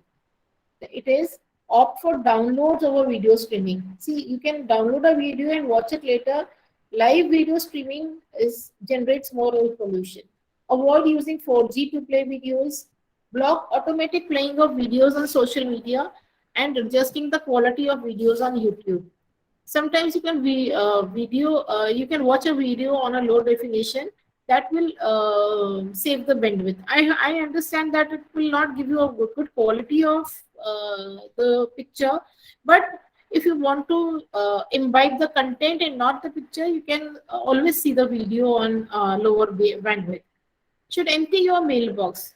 See, pollution linked to email is known as latent pollution. So we need to classify our files and emails and messages to avoid unnecessary storage in data centers, because whatever we are storing in our emails is ultimately stored in the data centers. So we should classify and file our emails. We should delete the duplicate or unnecessary mails. We should avoid sending attachment files to many recipients at the same time. We should cancel subscriptions to any newsletters we no longer need. Many large companies such as Microsoft have turned to renewable energy sources such as wind power in order to provide electricity for the data centers. Some companies also use solar power. So wind power and solar power usage is the best option to reduce heat pollution. And many organizations, institutes, and even households in India are now using solar power. In fact, in most of our government colleges, we also have solar power to generate electricity or reduce the amount of electricity. This decreases the large amount of electrical waste of data centers. By usage of solar power and wind power, these companies are harnessing natural energy, leading to less pollution than the use of coal. For example, Google has launched several initiatives designed to boost its environmental transparency. Here, Google ensures that the public knows that how much e-waste they are generating, what initiatives they are taking. So they're committed to environmental transparency. Remember, friends, there is no planet B. It is our planet and we have to save it by our own efforts. Thank you. Thank you, Dr. Preeti. That was such a wonderful presentation. Any questions, please raise your hand so we can unmute you from here. I can see compliments for you, Dr. Gupta. So many, like very nice Thank you, session, ma'am. very interesting. Thank You can you. also see yourself. People want your Yes, PPT. Please do share with us so we can share it with our yes, delegates. of course, of course. Very interesting and informative presentation. Very, very nice compliments for you. Thank you so much. Thank you. Yeah, that is so nice. So, if there are no more questions, so it's time to formally thank Dr. Gupta. Dear Dr. Gupta, I would like to take this opportunity to thank you for giving up your valuable time to talk in ISTTP-2. It was great pleasure to hear you to talk about electronic pollution, which is a gift of the modern world. We cannot imagine life without mobile phones, laptops, computers, tablets. But the other side of the coin, which you've highlighted, is the electronic waste and electronic pollution caused by the gases. You rightly said that there is an urgent need for the remedial measures to stop or reduce the electronic pollution. Because at this modern age, we cannot stop the use of gases. So it was very interesting. It was quite apparent that how every single person, including me here, was engrossed in your talk. You can see the compliment and see how attentively people have heard your lecture, and the topic which you have chosen is very interesting. So trust me, there's so much to learn from your knowledge and experience. It was treat hearing you always. Thank you so much for your presence, and I Thank you look so forward much. to have you Thank you, again ma'am. in my future events. Thank you so Thank much, you so Dr. much. Gupta. Thank you. It was wonderful, and thank you for giving me this opportunity, Mamta. Thank you. Thank you all. Thank you. To you and on the See, entire. Thank you so Thank you much. so much. Hope to see you again. So people overproduce pollution because they are not paying the cost of dealing with it. Now it's time for the 12th keynote address, which will be delivered by Dr. Mandeep Kaur Arora. Dr. Mandeep Kaur Arora is working as Associate Professor and Head of the Department of Psychology, Kamla Nehru College, University of Delhi. She has 14 years of teaching experience and 10 years of mentoring experience as a research guide for undergraduate project students. Presently, she is a teacher representative in governing body, member of Kamla Nehru College, consultant expert in WHO SEARO project for preparing guidelines of healthcare providers of Southeast Asia, in charge of counseling center at KNC during COVID-19 pandemic and expert with WHO collaborating centers of Kalavati Saran Hospital of Children and Lady Harding Medical College from past 2 years. She had also been the active management member of Bal Bharati Public School Pitampura, active member of Delhi University of Women Association, Indian Association of Positive Psychology. She has also authored a book titled Psychology of Health and Well-being, which is recognized as a refereed book for the undergraduate students. She has published many papers in reputed refereed journals, newsletters, and newspapers. Her core areas are clinical psychology, stress management, emotional intelligence, research methodology, developmental psychology and psychopathology, community psychology, cross cultural psychology, and positive psychology. She has been twice awarded as a principal investigator for the innovation projects of Delhi University. She has received 2 awards for the best paper presentation in the issues of elderly by the International Congress on Gerontology and Geriatric Medicine. She had been recently awarded for sharing her views in international conference, Modern Approaches in Science and Technology on Exploring Factors in Psychocognitive Skills in Autistic Children through Machine Learning. Recently, she is invited to share a pearl of wisdom for parents for special need in Mind Designer. She has been invited as an expert on Adarsh Public School, Vikaspuri, Delhi, Vivekananda Institute of Professional Studies, Eurocare, and Indian Occupational Therapy Association, Disha TV, in the program Mind Magic on FM Rainbow for the Autism Pride Day. Newspaper and panel discussions, stress management and emotional first child during the COVID-19, and has been in the editorial board of Linguista NSS magazine.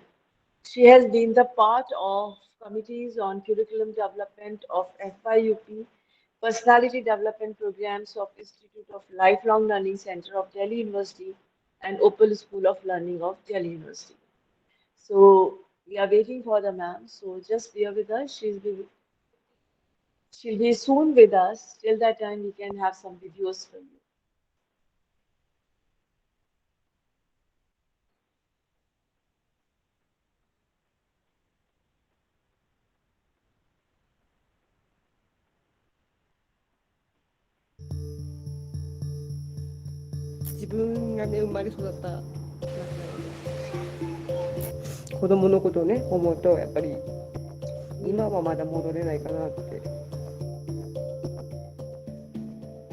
Ten years have And passed, Dr. Amine, but here, time has stood still.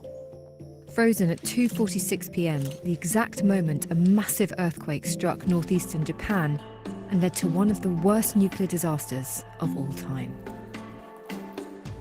This is Fukushima.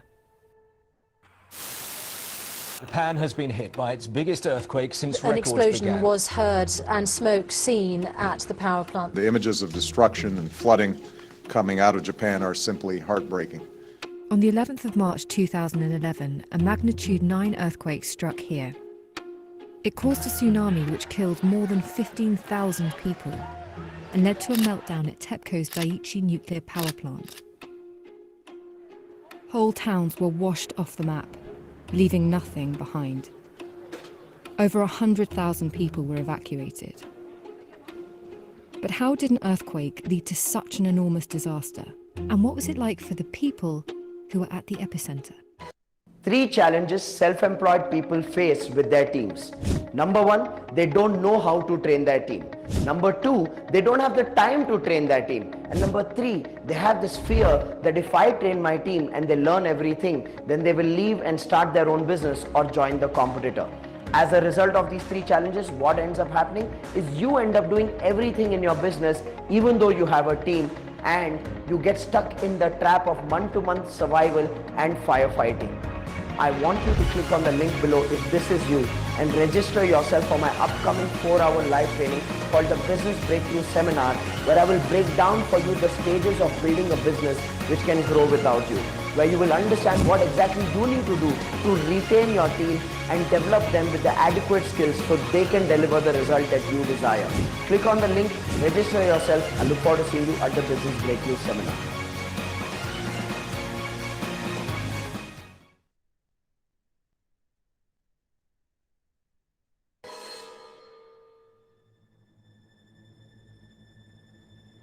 The disaster left Fukushima a ghost town,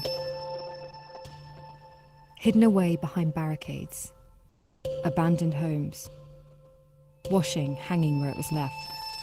Once filled with people, it's been overrun by nature. But it wasn't always this way.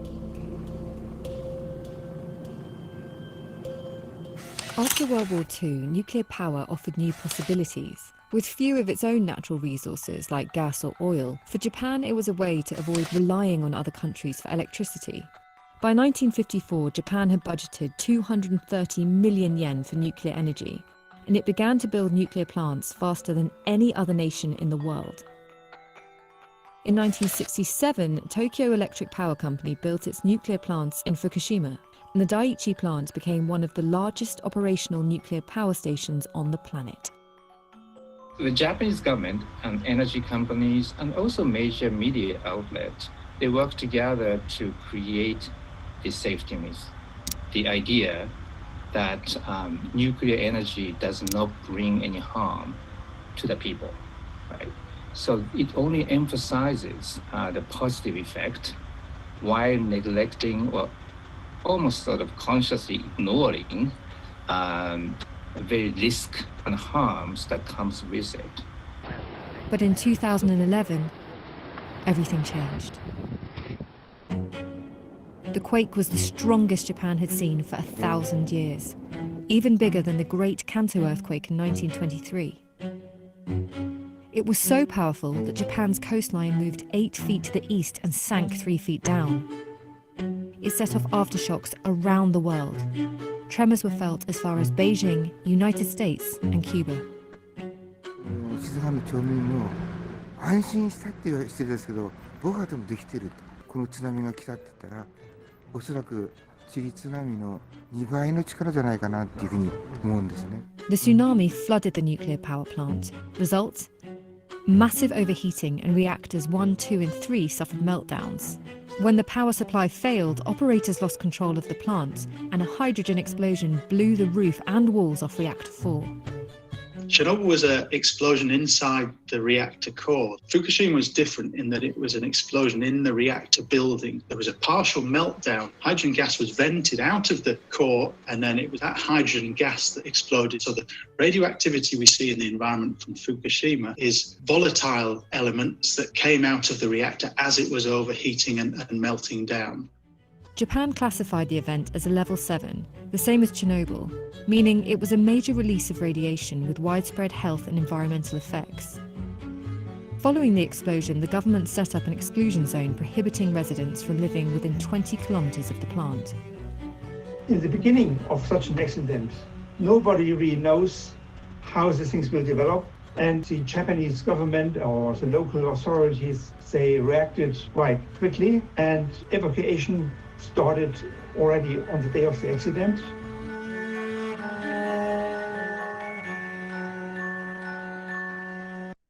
Is the Canada PR on your wish list? Canada is looking forward to welcome over 1 million immigrants over the next few years. And you'll be glad to know that there's a mutual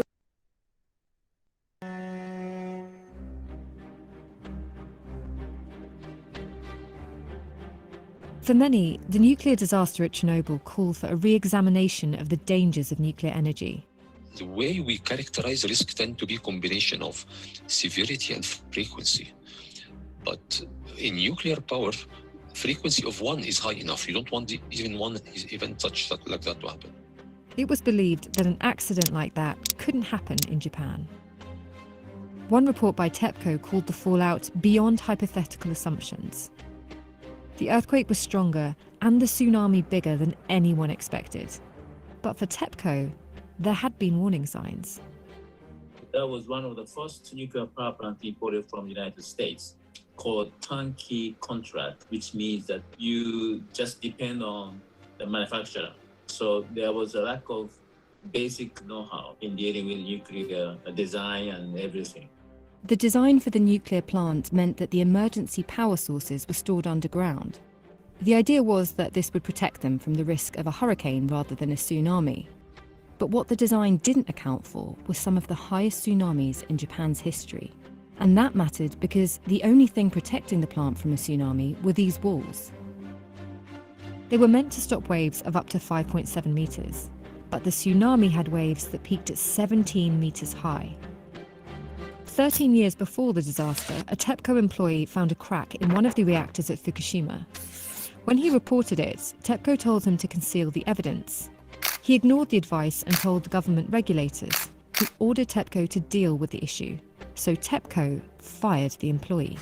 In 2011, a New York Times report revealed 14 major lawsuits were filed against the Japanese government regarding adequate nuclear safety. Despite failing, they did point to operators who downplayed serious hazards.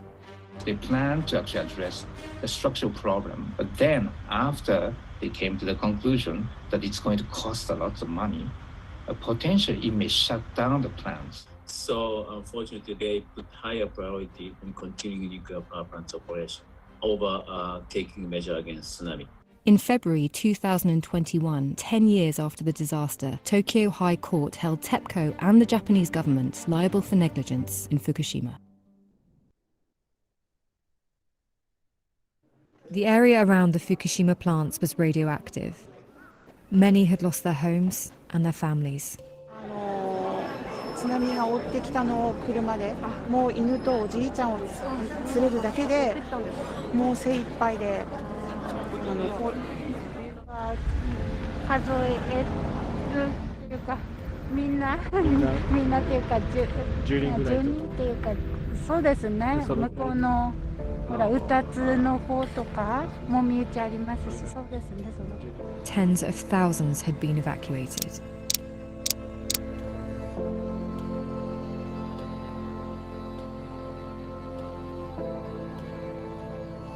Radiation showed up in local milk and vegetables, devastating the farming and fishing communities. 農家は売って収入ですから、売れなければもう収入がないってことだよね。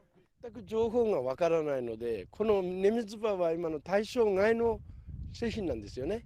作物製品だからこれが実際売れるのか売れないのか全くわからない現状です。In the aftermath, information coming from the government and the press wasn't always clear. The residents I spoke to said they wanted information to help them decide which information was correct. People were trying to find out what was going on, and there was just no information available, which was just leading to speculation and sort of assumptions of worst case scenarios. Public confidence in nuclear power collapsed. No more Fukushima! The triple disaster of the earthquake, tsunami, and nuclear fallout made a huge dent in the Japanese economy. The disaster had a significant impact on sustainability overall. Nuclear power in Japan's electric energy was 25% in 2010. It decreased to 6% in 2019. 日本の電力が下がってまた停電が起きることも心配ですし、世界に与える影響経験もありませんから、これは大きな世界的な教訓になると思います。The price of natural oil and gas from foreign countries rose, and so Japan increasingly depended on fossil fuels, and residents' concerns over their future began to grow. 健康に被害はないと言われてたんですけれども、何時間も体に浴びたら体に絶対影響はあると思うので、そこら辺のことをもっとはっきり教えていただきたいなと思っています。チェルノブイリの話を聞くと、何年かしてから発症したりとかしてるっていう話も聞くので、やっぱり今はなくても今後。At the time of the accident, the residents of Fukushima went into a panic because most of them did not know anything about radiation exposure and health. At the beginning, there was a public fear and anxiety that Fukushima would end up with the situation in Chernobyl. But radiation exposure in Fukushima was much lower than that in Chernobyl. In fact, we did independent monitoring of radiation as we didn't trust the government reporting. But our results also confirmed that this was the case. What we found in the decades after the Chernobyl accident is that fear of radiation and the consequences of what we have to do to protect ourselves from radiation. Many scientists believe that those impacts, they're worse than the direct impacts of the radiation. Part of the stigma of radioactivity actually comes from the atomic bombs, and there were certainly reports coming out of Japan after Fukushima that people were being stigmatized because they had been exposed to the radiation. There are an awful lot of psychosocial consequences of a radiation accident that go way beyond the radiological risks, like stress, loss of livelihood, and worry, mental health issues. 長谷で作ったからね、ずっと入院してるから先が真っ暗なんです。避難者の中には政府からの避難指示により強制的に避難させられ、故郷を奪われた方々もいらっしゃれば、強制避難にはならなかったものの、相当程度の汚染により、やむなく自主的に避難された方々もいらっしゃいます。置かれた立場や状況は違いますが、皆被災者です。1年経って少しは気持ちも、子どもたちの気持ちも落ち着いたみたいだよとか、ここまで大きくなったよとか。Although no one died from radiation in Fukushima, the disaster still took lives. It's been estimated that there have been over 2,200 deaths as a result of the trauma and stress the evacuees endured.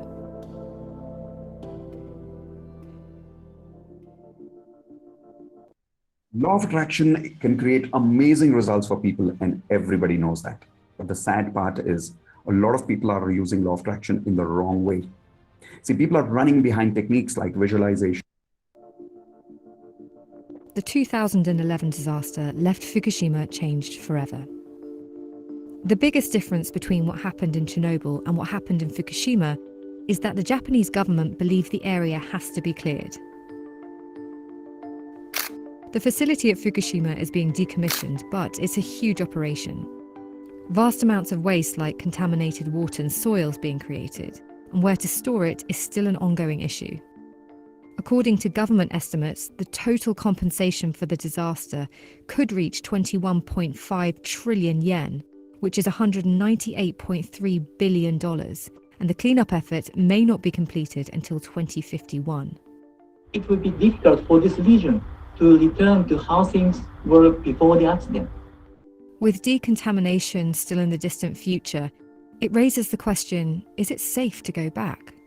After nuclear accidents, there are usually a range of radioactive chemicals released into the environment. The half-life is the time it takes for a radioactive element to decrease by 1/2. So for example, the radioactive cesium, which has a 30-year half-life, so that means it takes 30 years for half of it to disappear from the environment. Although some parts aren't yet habitable, it was reported in 2013 that radiation levels around Fukushima were unlikely to harm health. Most of the doses are not much higher than it would be if you lived in Cornwall, say, or Chicago, areas where there's natural background from granite. So most of those areas are perfectly okay to go back to. Towns are slowly returning to life, and so some of the residents return to their original home, while others who can no longer live in the original homes live in the reconstruction public housing, actually, which were developed by the national town and national government. 原子力損害の賠償対象として認められたことで、当事者として問題を訴え続けてきた自分の果たすべき役割が終わったことが挙げられます。そして何より、さまざまな困難に直面した故郷を一生見守っていきたいと思ったことが一番の理由です。As part of the recovery, the government created the Fukushima Innovation Coast Framework Policy to develop the area. So now the focus is on things like sustainable energy, solar power, making sure that the schools are open, making sure that there are hospitals, care homes for the elderly, and that the basic infrastructure of life is there. Agriculture and the Daiichi plant were once at the heart of Fukushima's local economy. Now the unusable land is being transformed to create clean energy and a potential new source of income. But not everyone wants to go back. Many evacuees have moved on with their lives in different parts of Japan, leaving Fukushima in their past. 他に暮らしたいって気持ちあるんです。体も治って生かされちゃったからちょっとって変だけど生かしていただいたからだからなんかもう少しゆったり過ごさせていただこうかな。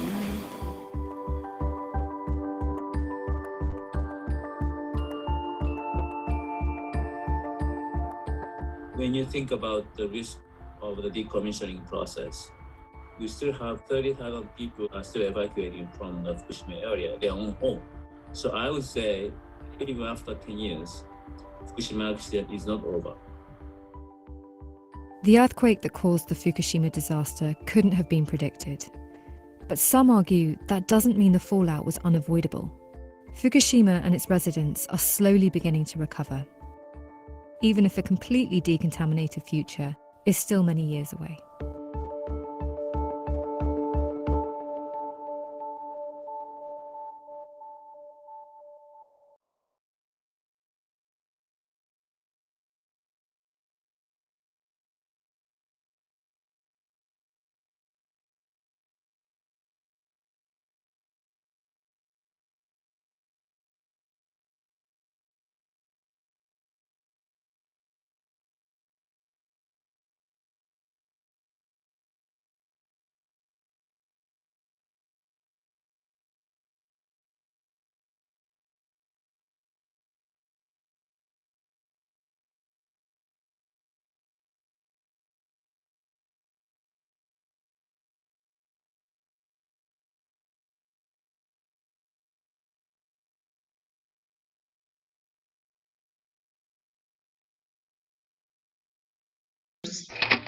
Good morning to everyone. I'm very happy to be part of this very important event, that is International Short-Term Training Program on Environmental Toxicology and Wildlife Conservation. I'm very much thankful to the organizers of this short-term program for giving me this opportunity to be a part of the event. It is really a welcome venture, and definitely the trainees and all kinds of participants and the trainers will equally be benefited by this program. I'm thankful to the organizers, particularly Dr. Mamta Sharma, who has been taking all pains all along this preparatory phase of the short-term program, and definitely the resolutions and the training outputs will be of very, very great importance to all of us. See, when we talk of wildlife, the general concept is that of huge, large animals, mammoth, elephants, tigers, or huge trees. That is the general concept. I am focusing on a different issue, that is lesser known aquatic fauna and its conservation. Why? Because this is a field which is lesser recognized, lesser importance that has been given to this theme, and even keen biologists, they do not consider it as a very important component of wildlife. To many, as I mentioned, wildlife is only large land animals and trees alone. Aquatic organisms are often not appreciated as wildlife. In US as well, you'll find wildlife board and fish board different. Fish is not included in wildlife there. So such kind of discrepancies are there, but we all know as biologists that how important are all kinds of organisms that inhabit this planet. May however be threatened, these are not included in any conservation program. That is very important. Of course, aquatic organisms are very important, but these are often ignored. When we talk of life in water, to many, it is restricted to fish, frog, turtles, and crocodiles. Minute planktonic and benthic forms are often neglected in this context. We are not concerned about very minute forms which are not visible to our naked eye, and we often ignore their role as well in nature. In fact, they play a very important, crucial role in energy flow and material cycle in an aquatic ecosystem. See, had there been no phytoplankton, no aquatic food chain was possible, particularly the herbivore food chain, if you discuss. Similarly, the small zooplankton or the benthic forms are very important, and many of them, I would like to underline, are at the risk of extinction, which no one takes notice of because of different features. See, when you talk of water on Earth, much of this water, as you know, is present in the form of sea water, that is saline water in 97% of oceans, and only 3% is present as fresh water. And out of this 3%, you'll find that fresh water, much of it is ice caps and glaciers, that is about 69%, and the rest as groundwater or surface water. Surface water constitutes only 0.3% of this 3% freshwater component. And of this surface water, that is 0.3% only, you'll find much of it is stored in lakes, some in swamps, and very little in the form of rivers.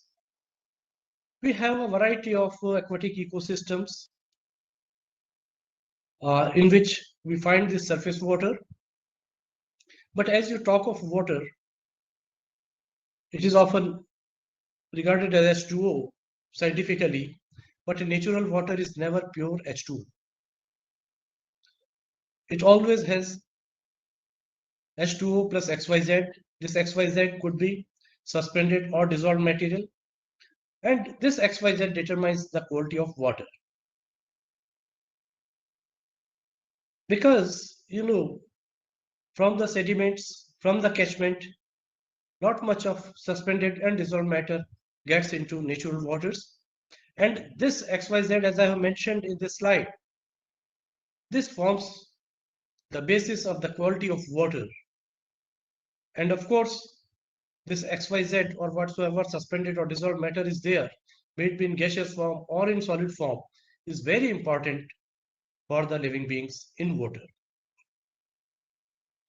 You know, types of aquatic ecosystems, particularly freshwater ecosystems, if you discuss, are found on this earth, man-made as well as natural ones. This is a general picture of a temple tank, a common scene of a village pond shared by cattle and men equally.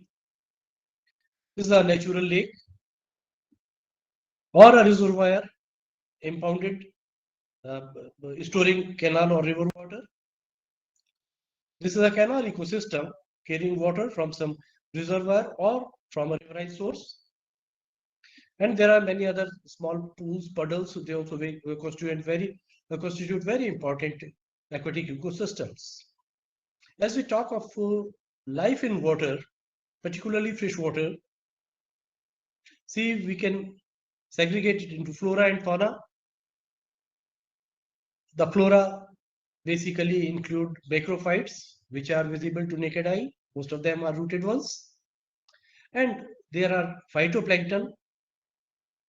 It is a very thin population, but very diverse one. Hundreds and thousands of plankton species are found belonging to different algal groups, may it be chlorophyta, cyanophyta, basiloophyta, and so on.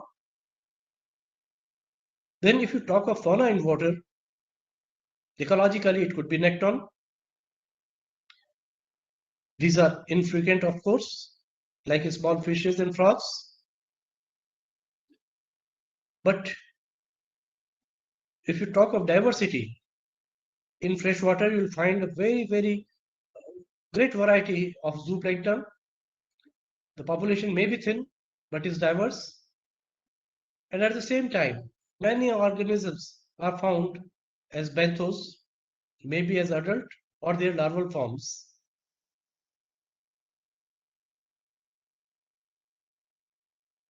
I'm not going to discuss the different groups of animals that constitute zooplankton, but particularly you'll find rotifers, protozoans, and microcrustaceans.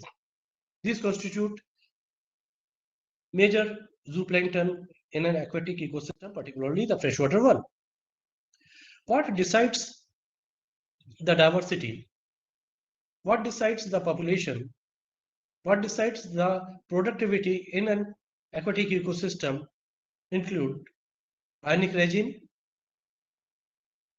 See, the ionic regime in the form of cations or anions, they are very important so far as the life in water is concerned, and it influences planktonic component at large. Succession in community is seen with the concentration of the medium. That is very important. Again, coming down to ionic regime, see, stagnant waters, particularly during summer season, that get concentrated because of high rate of evaporation. And this concentration phenomenon brings about changes in the electrical conductance and the salinity of water, influencing indirectly the solubility of gases, and so the life in water. If you talk of plankton, diatoms and copepods, these are both hardy, and they can tolerate to high level of electrolyte concentration or may be found in high salinity environments. Such sort of situations are often encountered in areas like Indian desert, wherein the insolation is very strong, rate of evaporation is very high, thermal extremes are there, and because of this, and particularly since the water is scarce and shallow, it gets greatly influenced by the concentration phenomenon, particularly during summer, and so the electrolyte concentration goes high and influences the biotic component. This I am giving you an example, which of course is a model. This is of Indian desert, in which in aquatic forms you will find 44% vertebrate species and 194, that is 56% invertebrate fauna. If you talk of invertebrate species, the major component is the crustacean ones, followed by protozoans. Then, of course, there are nematodes, rotifers, annelids, arachnids, insects, and to some extent porifers as well. Among vertebrates, fish constitutes the major chunk, that is 94% of diversity is shared by fish fauna, followed by a few amphibians and a very small number of reptiles, that are crocodiles and chelonians. This is relating to commercial fisheries. Of course, I'm not going to discuss all these things. Friends, see, whether it is in reservoir or in a village pond or in a lake, it is all fresh water. But the volume of water and then associated factors, they greatly influence the ecology of that given environment. And that is the reason why the greatest diversity of invertebrate fauna is found in village ponds. Why? These are shallow, rich in organic matter, and provide variety of microenvironments. At the same time, if you talk of vertebrates, lakes are richest in it, followed by canals and village ponds. I'm giving you a few examples, and particularly of planktonic forms, and of course a few mollusks. They also act as very important bioindicators. Bioindicators, why? Because if that is a relatively new approach when we determine the quality of an environment making use of biological tools. And so we have tried to make to collaborate the things with species abundance, diversity, absence or presence, and so on. And accordingly, looking into a large number of physical chemical parameters, and at the same time, the population of plants and animals studied over a very long time, we can determine that yes, this is a species which can be well used as bioindicator of a given environmental condition. I've given you an example here of Euglena sociabilis. It is found in blooms in the conditions when the environment is poor in dissolved oxygen. It is very rich in organic matter. Free carbon dioxide is high. And to say that in polluted environments, particularly if the pollution is of organic origin, this protozoan is found in a very rich number and is indicative of that condition. Similarly, this is Paramecium cordatum, a ciliate, which also reflects the same environmental conditions, that is of low dissolved oxygen, less than 1 milligram per liter, high organic matter, high free carbon dioxide, that is exceeding 15 milligram per liter, and so on. Yes, friends, many biologists even ignore this kind of fauna. This is a freshwater sponge found in lakes, reservoirs, ponds, puddles, everywhere, but is often ignored. Why? Because it is sessile, often not appreciated as an animal. Unapis carteri is the most common freshwater sponge in the country, and it is found in very clean environments where the dissolved oxygen is more than 3.5 milligram per liter.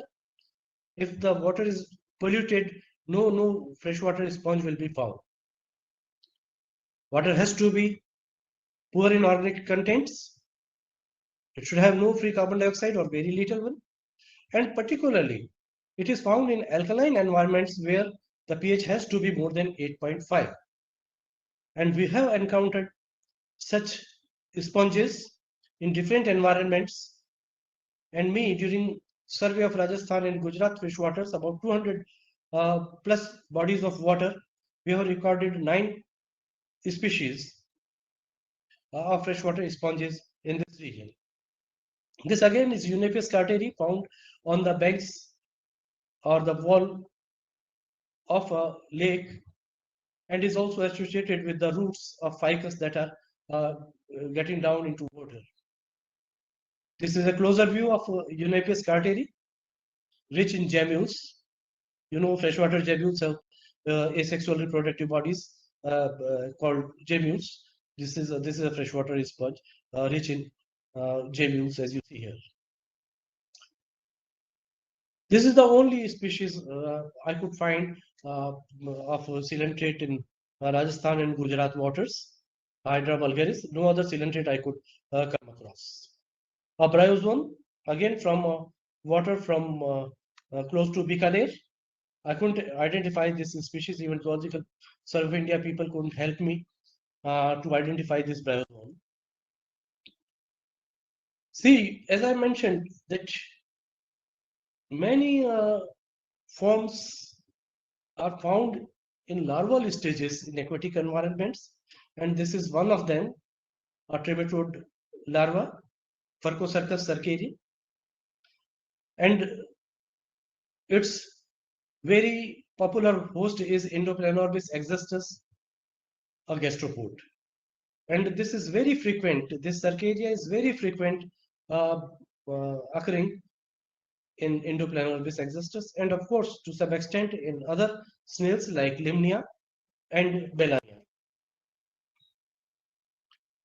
Keratella tropica is one of the common rotifer representatives.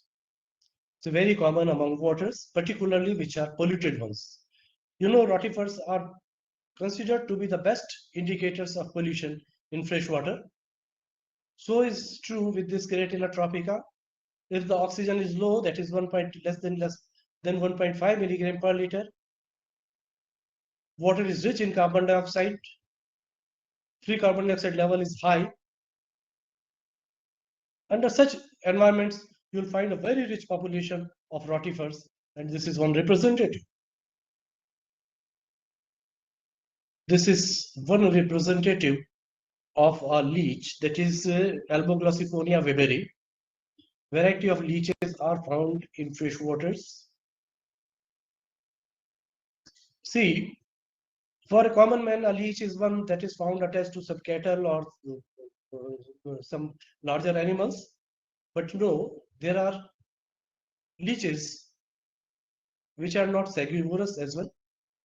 These are found attached to some stones, surfaces, plants, and they feed upon detritus. So these are detritivore leeches which are often ignored, and more than 11 species we have recorded from the region of Rajasthan and Gujarat.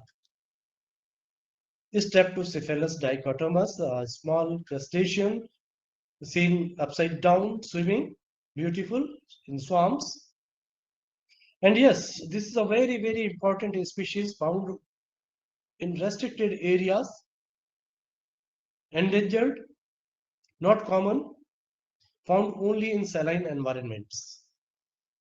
It used to occur in 1958 in Summer Lake, but now it is not found in Summer Lake as well, and a few small populations are restricted to the coastal areas, and in Rajasthan it is found only in Didwana Lake. This brine shrimp Artemia salina is characteristic in the form that it can withstand a salinity up to 200 ppt, that is 200 gram per liter. No other species can survive at this high salinity. It is the characteristic osmoregulatory procedure that it follows and how it maintains. It's very difficult to understand, but this shrimp is found only in the salinity ranging from 30 to 200 gram per liter in water. And this is a very important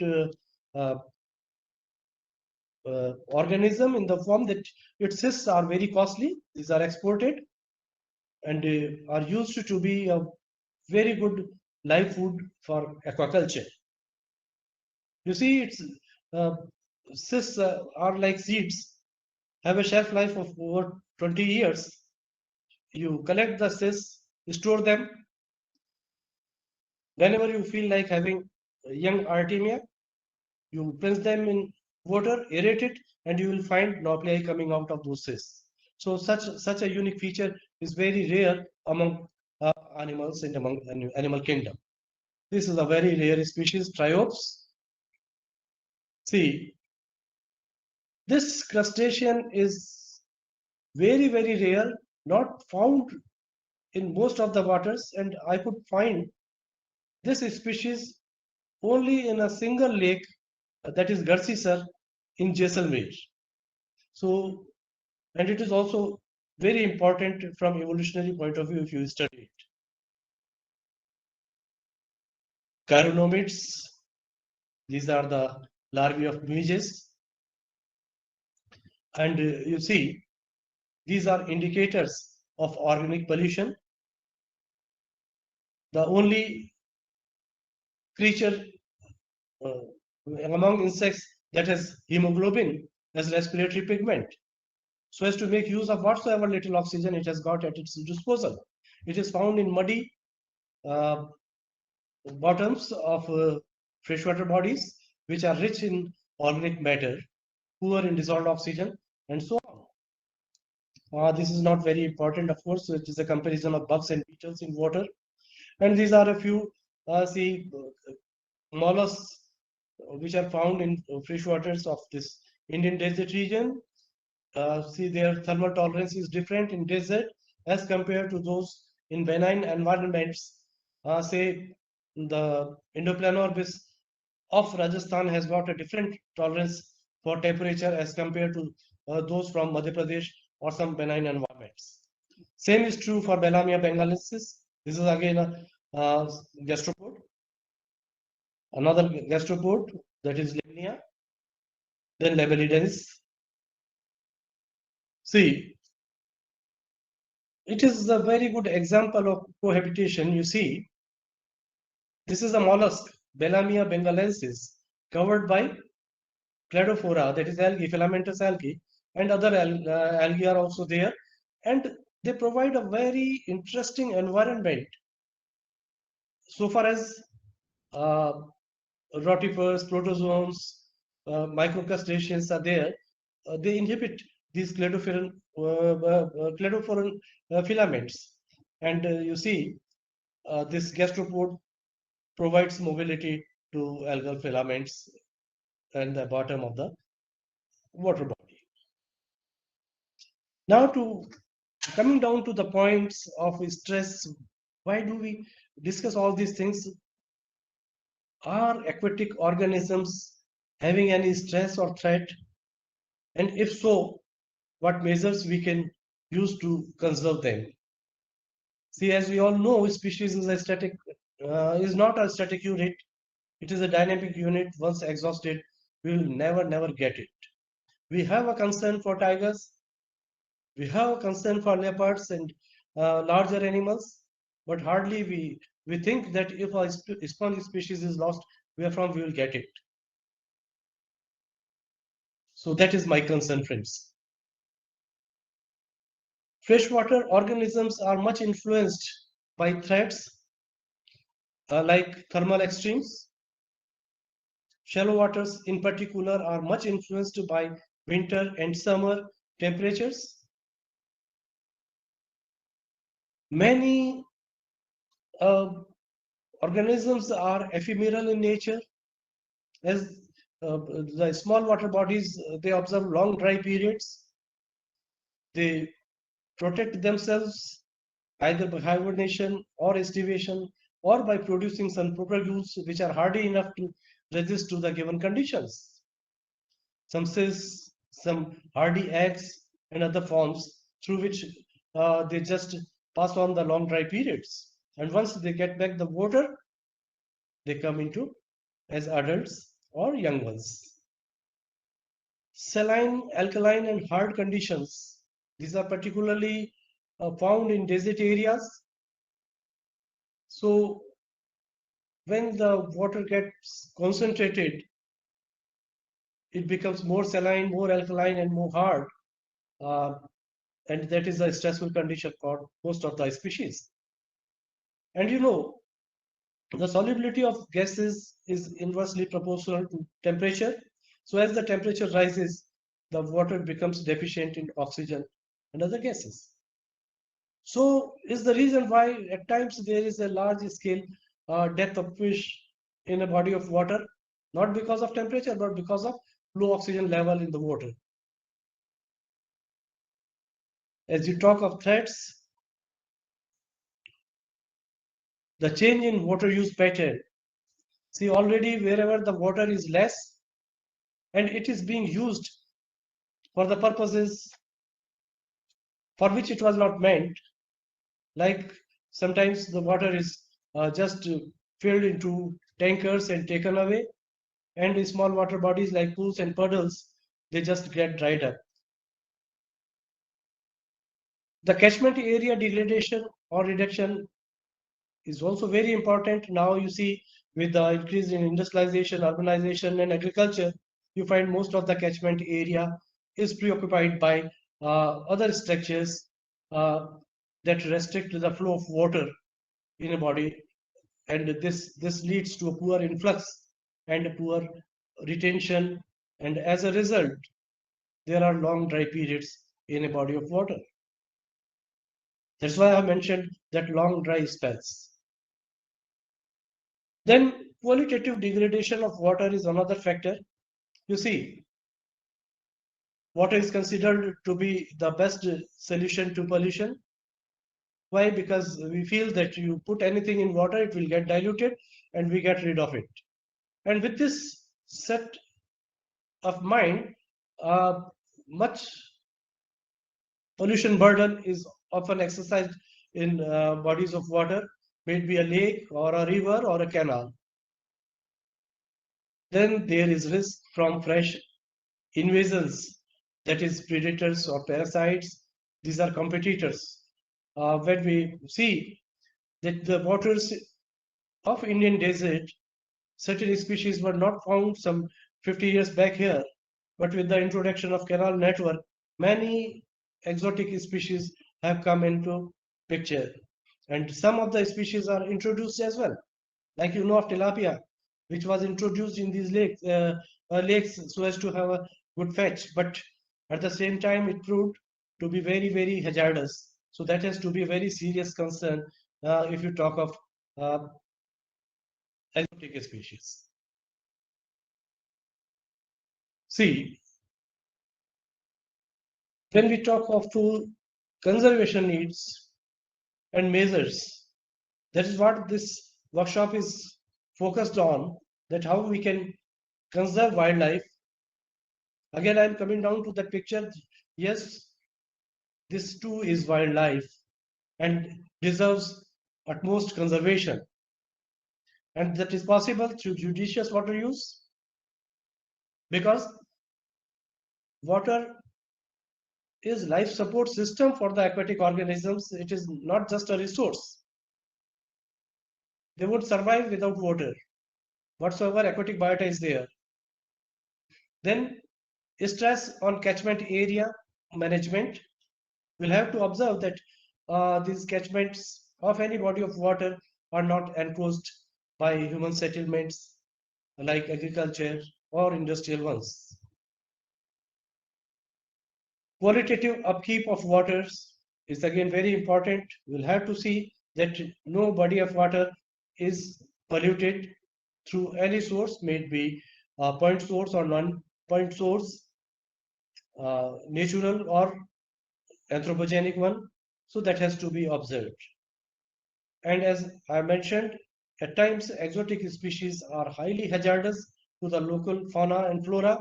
So we'll have to take care of that. No exotics are introduced without having sound ecological consideration. Thank you so much for listening to me, and I again express my thanks to the organizers for giving me this opportunity to discuss and have my views. Thank you, Dr. Saxena. That was just amazing. I know you from years, and I know you are just a wonderful orator and you are expert in your field. Doctor Mandeep Kaur, आपका बहुत बहुत स्वागत है. हम अलवर से आपका अभिनंदन करते हैं. I've already introduced you to the participants because you took some time to join us. But let me tell you what you are doing to the participants. Dr. Mandeep Kaur Arora is working as an associate professor and head of the Department of Psychology in Kamla Nehru College at the University of Delhi. So, ma'am, with a lot of gratitude and respect, I request you to start with your keynote address. The stage is all yours, ma'am.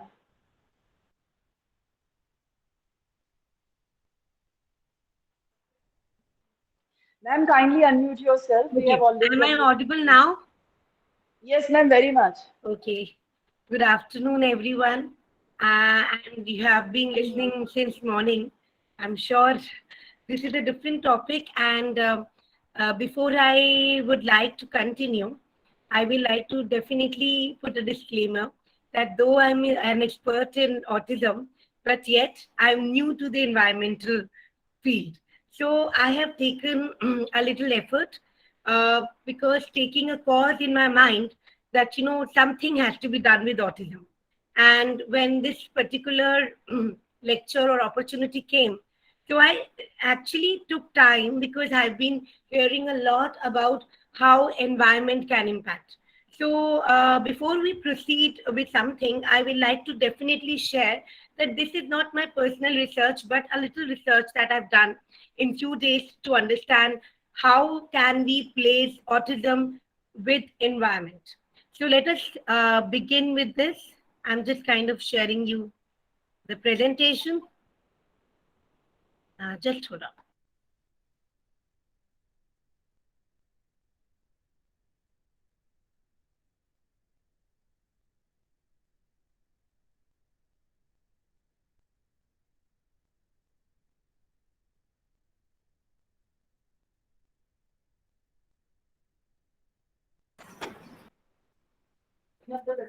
Yes, ma'am, it's visible. Thank you. So I am Dr. Mandeep Kaur Arora from Department of Psychology, Kamla Nehru College. And today I'm going to take up a role of environmental factors on developmental disability. So parents feel, here is an excerpt in front of you where I want to share how do a parent feel when they find something different that is happening with the child. So I'm going to read you for that. The nightmare started with a nagging realization that something was not right with the way our son was developing. This must be every parent's greatest fear. He kept hearing, so he's not talking yet? Children talk at different times. He was not as social as others. But every child is different, with distinct personalities and temperaments. We wanted to downplay the suspicions. We needed to. We had to. Family members and friends were always eager to help deny the fears. But the nagging feeling just did not go away. We shared our concern with the pediatrician. He said not to worry. But in passing time and months, things did not improve. The gap between our boy and friends, children, continued to widen. We pleaded our case with the pediatrician. Maybe it was just to placate us, but he made a referral. The first professionals we met with very coolly and quickly told us that it was autism. There came an overwhelming need to regroup. Gathering all the strength, parents started to sort out two options. Where do we even start looking for helpful information about autism? There were tremendous contradictions and what later turned out to be autism. Now here I am just kind of sharing you an experience of any parent who gets to know that there is some kind of developmental disability the person is going through. And initially in my journey of taking you to that experience, I will tell you what are developmental disabilities, what is specifically autism, and how environment is playing an important role in increasing the predisposition of autism in the life. So as a parent, as a stakeholder of the society, we should be aware of how are these important aspects which are a part of everyday life, our own development is to be known. So here we talk about developmental disability. Basically, it means it's a group of conditions which is kind of leading to an impairment in physical, learning, language, or behavior areas. And these conditions begin during the developmental period. And if I say developmental period, it means by birth. So from the birth only, the person is having some form of, the child is showing certain kind of discrepancy where there is a difference in the milestone. Where the child will show that, the child is not developing in the manner, in optimum manner as it is accepted. And when we go specifically to autism, we see three important aspects in the autism where the child will show the qualitative impairment. One is called social interaction. So the child will not be able to interact. There will be lack of eye-to-eye contact. There will be lack of non-verbal communication. Then there is a communication, which means the language. And finally, there is a stereotype pattern of behavior, which means there's some kind of stereotypic pattern, repetitive behavior that the person will, the child will show from very beginning of the child, from the birth. Okay. Now, when we come up to the, this is very general, but when as a parent, if I say people, I don't expect from you that you are from the psychology background. So as a parent, as an individual, what are the specific red flags that you should see within the child when the child is born, so that you are aware that there is a possibility of autism? Why I'm saying that? Because early, if we get to know that the child is having certain difficulties, there the possibility is there that they can be go for early intervention, and as a result, when we have early intervention, the brain is still a plastic. There's a good possibility that many of the either the harm that the child can have due to certain kind of deficiencies, which I'm going to share with you after a while, that can be reduced. So therefore, it is very important as an individual that you should look when the child is growing up, specifically autism, because with mentally challenged, it is very easy to diagnose.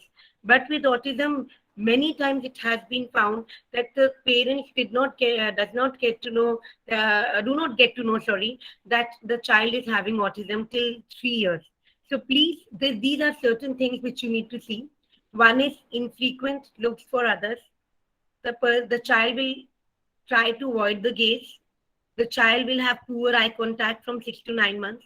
The child will not socially smile. So any child who looks at you, they smile. That is not there. There's an absent facial expression.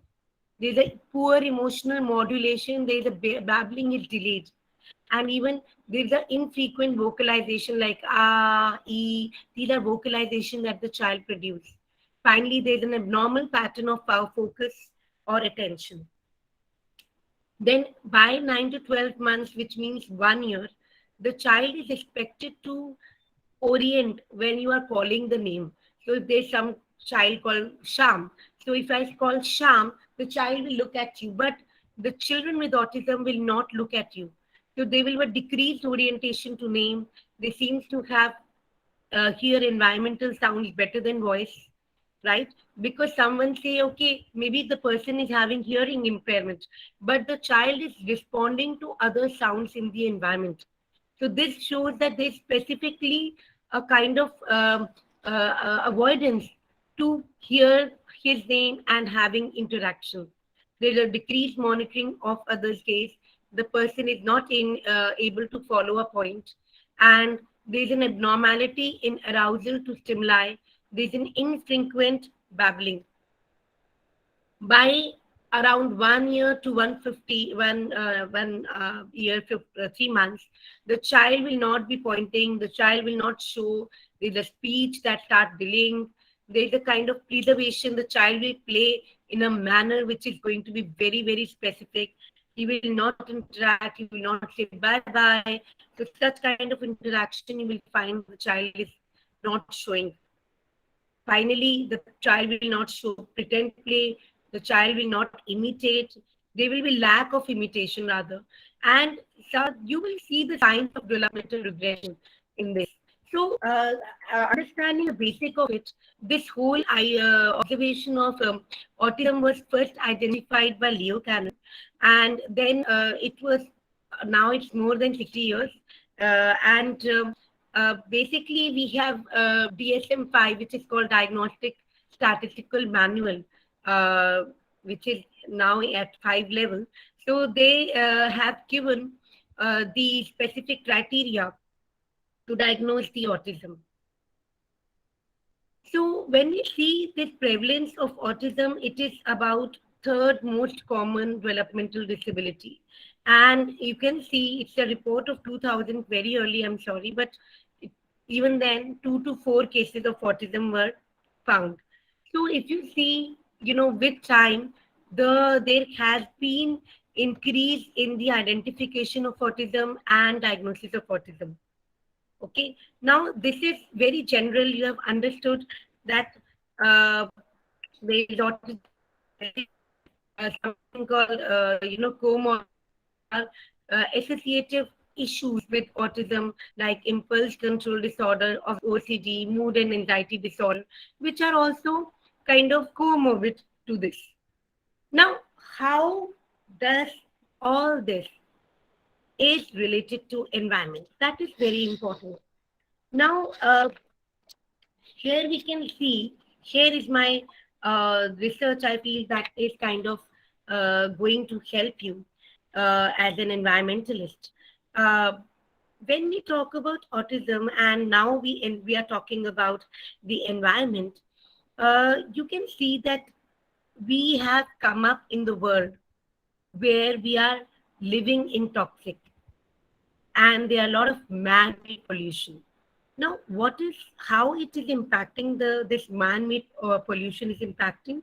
It is impacting the osmotic equilibrium within the environment, and therefore, if you see in our body, the level of toxic has increased day by day, and it is actually impacting and altering our immune system. And this is somewhere, if you see the cycle of devolution, where we are saying that the pollution which is impacting the osmotic equilibrium, and then when there is an imbalance, there is an increase in the support that we are giving to the pathogenic microbiome, and somewhere it is altering the immunity system. Finally, it is impacting the epigenetic regulation of the genes, which means there's a damage that is passed from the mother to the offspring, and that affects the child.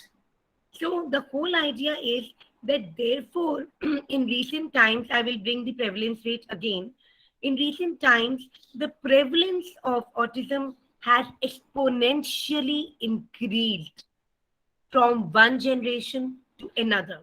And I am kind of talking in a very, like there was one observation during COVID when I was doing working with these children. It was found that in one society of Noida, I was reported that in that one society, about 50 children with autism were found. 50 children. And there was a group of 200 parents who were following. During COVID, they were so that is the time it was like a real concern that why such kind of developmental disabilities increasing. So we have to understand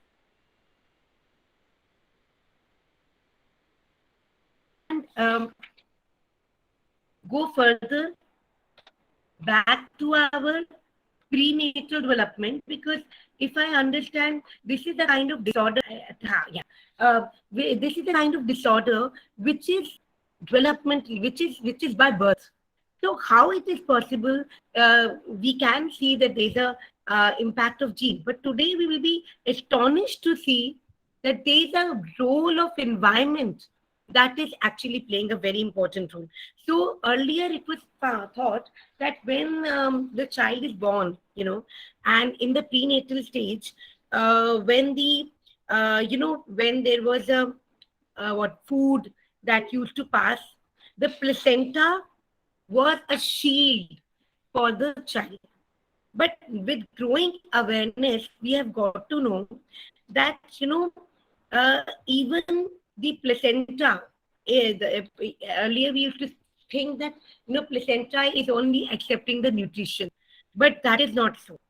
The evidence is suggesting that the mother's body fat can cross through the placenta and can be incorporated in developing infant's body at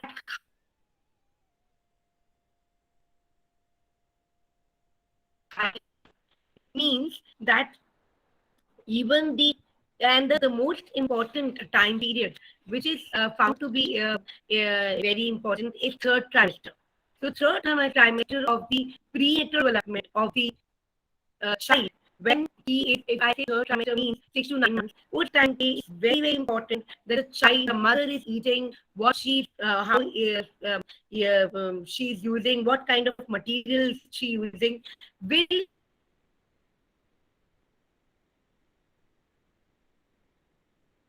impact the developmental disability of the child. And therefore, when we see further, it has been found that 413 industrial chemicals, pollutants, and pesticides, these are found in 10 newborn babies.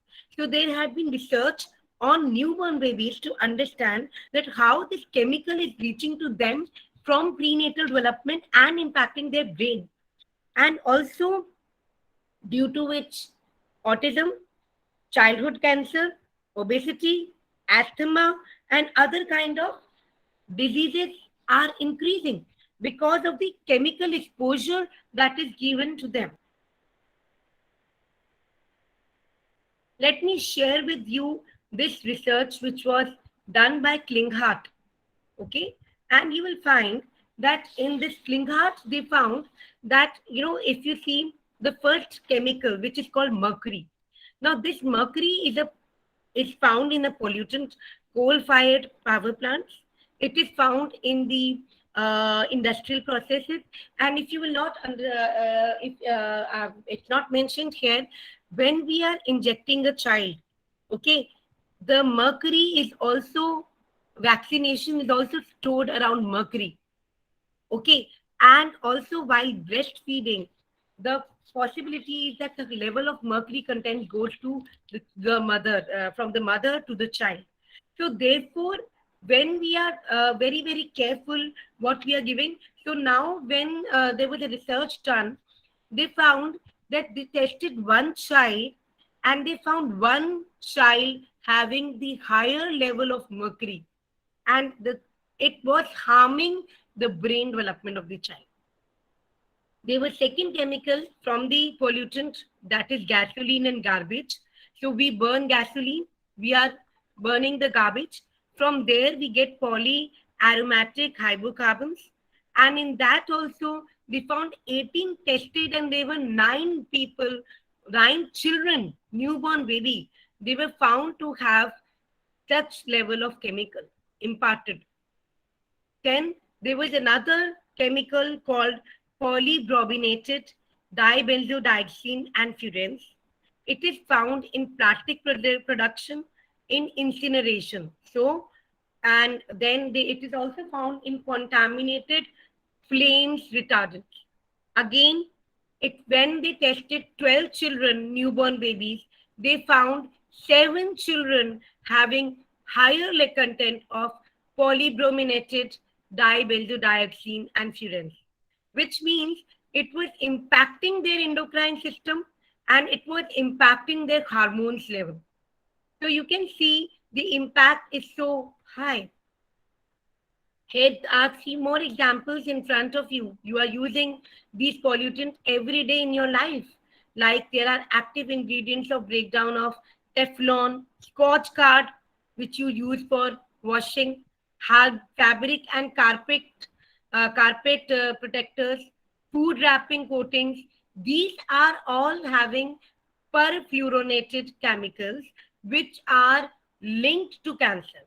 And when it was studied in children, it was found at least 12 children, out of them 9 were having high level of PFCs. Finally, there was another chemical, polychlorinated benzodioxanes and furans.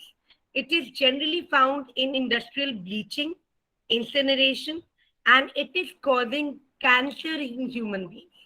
So you can see how these basic environmental products that we are using, they are harming your endocrine system and so on. Then you can see even there's another organochlorine pesticides.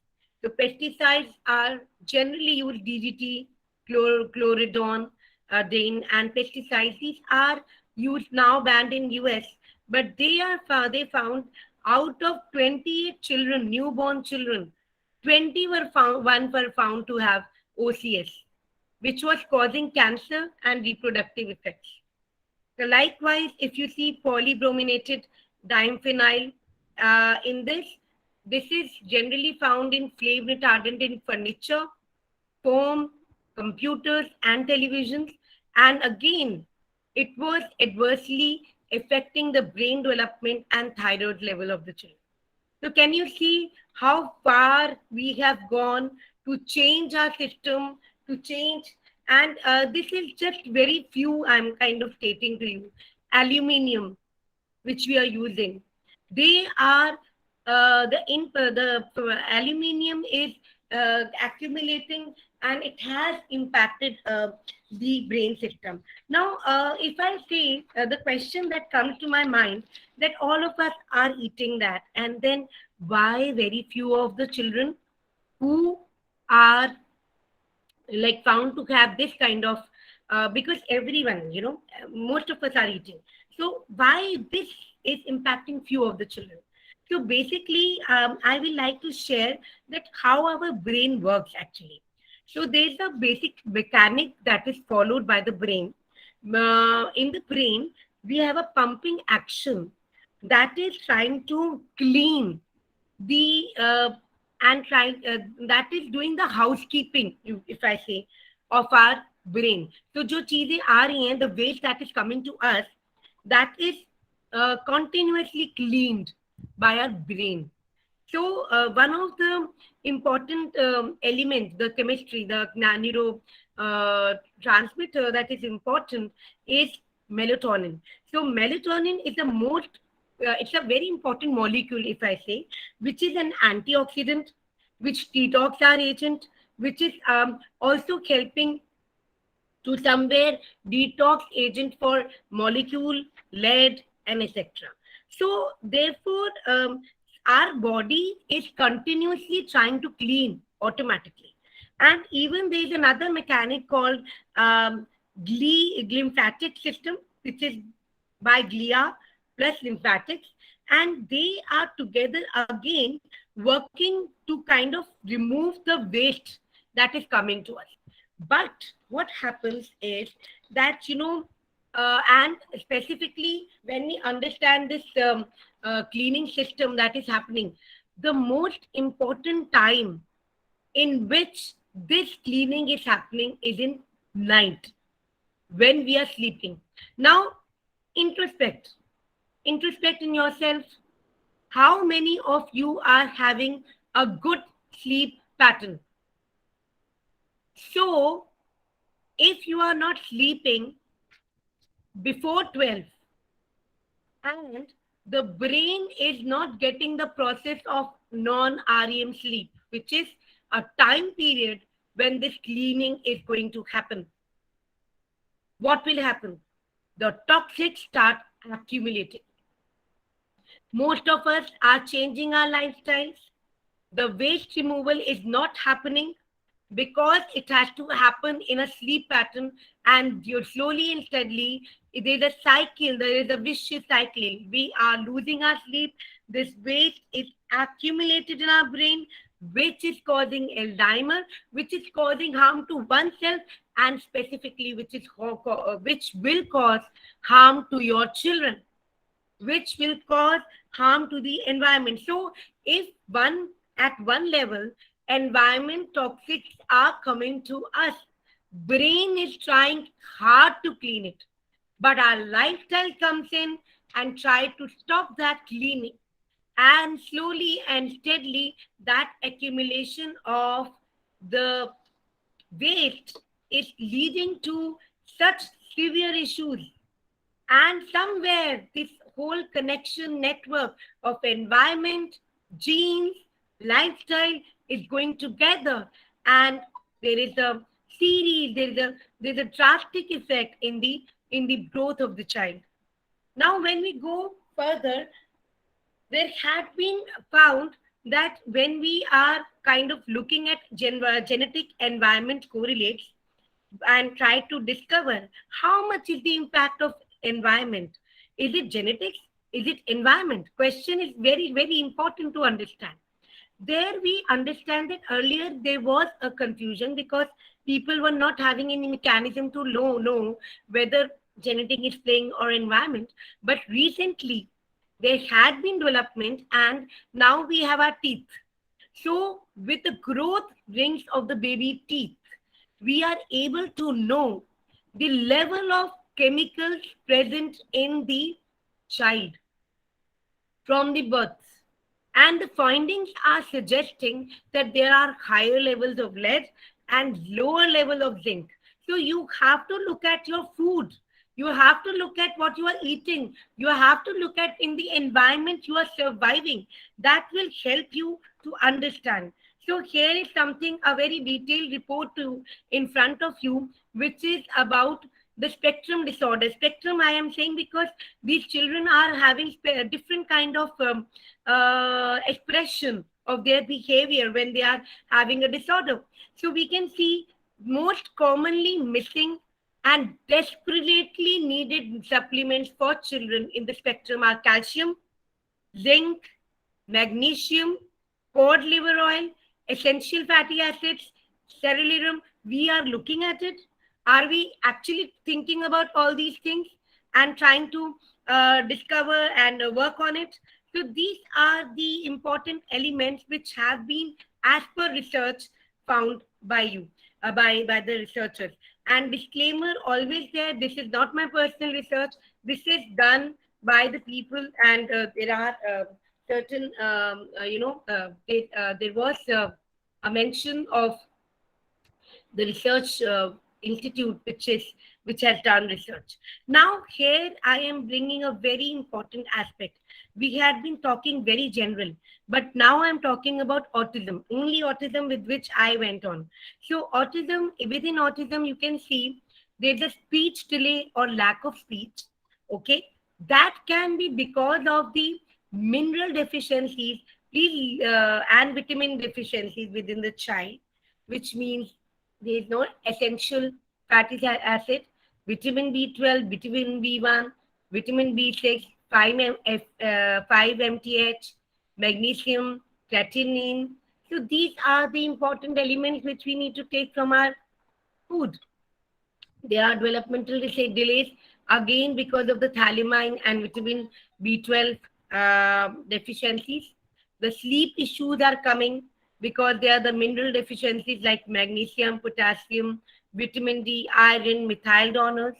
There is the irritability and aggression. If you see in the children nowadays, it may be because of the mineral deficiency of lithium, folate, magnesium, and lime infection. Then there's an anxiety also. The children are very anxious. Iron, zinc, vitamin B1. You need to see all these. Then there's the glutamate level, that is the neurotransmitter, which is elevated, and low GABA level, which can actually lead to it. There are sensory issues, which are again due to the mineral level, low B6 and magnesium is also there. There's a whole role of fungal or bacterial overgrowth in the gut. This is in itself a discussion area. Bacterial overgrowth in gut is a very important area because most of the children with autism report GI issues, gastrointestinal issues. That so much intervenes in the intervention of the person that it can. And there is also a very heavy metals in the body which has been found, specifically uranium. It has been found that uranium is, and especially if I go in Punjab, the level of uranium is very high in the water content of Punjab, and people are drinking. So it is impacting the growth of the child. It is reaching to the child from very early age, right? And finally, if I get into the toe walking, which is one of the sensory integration issue, where the child is not taking a proper walk also. He is reporting constipation. He has been showing mineral deficiencies like magnesium, zinc, thiamine. So all these are very, very important contribution that I can see that comes from from the environment. So there is also like since I am already giving the half of it, there are other kind of issues for the potential behavioral issues like stimming. Now stimming is like flapping. The child will like rock, stim. So this is again, there is a food allergy. The child is having lot of deficiency in zinc, magnesium. So the child is having echolalia. Echolalia is like parrot like speaking. मैं बोलूंगी और वही same चीज वो पीछे से like रट्टू तोता पीछे बोलेगा. So again, When we see echolalia, deficiencies in zinc and magnesium are correlated. So you can see a lot of, and they become a very picky eater. So some children are very picky eater, and they will most of the time will say that they are having constipation. So all that is actually related to the gut area of the GI, and again zinc level. And if you remember, if you are parents, then you will know that after the birth of the child, doctor definitely specifically say कि zinc जरूर खिलाना, क्योंकि zinc का level developmental disabilities वाले बच्चों में zinc का level दूसरे बच्चों के कंपैरिजन में कम भी होता है, एंड एज दे ग्रो उनका राइज भी कम होता है. मतलब there is a kind of level that has to reach that is also lower in them. So these are the areas you can see as a parent or as a stakeholder. They can also have pica. Pica means they can pick even the non-edible, like I can pick this plastic and eat. So this is pica, and the deficiency of iron, zinc, thiamine, this is seen. Also very important thing which I remember from my mind, that even mothers who take lot of water from plastic, imagine the plastic content is going to the child. So you have to think upon, and the question comes back to us, क्या जब हम मटके से पानी पीते थे, the water that you used to take from a clay pot was much more better than what we are doing today? A very big question. Are we evolving or are we devolving? What are we doing with our environment, and how it is causing a severe effect to our children in coming generations? What we are passing on. With this very important, thoughtful questions, I will like to close, and I will welcome the questions from the audience. Thank you.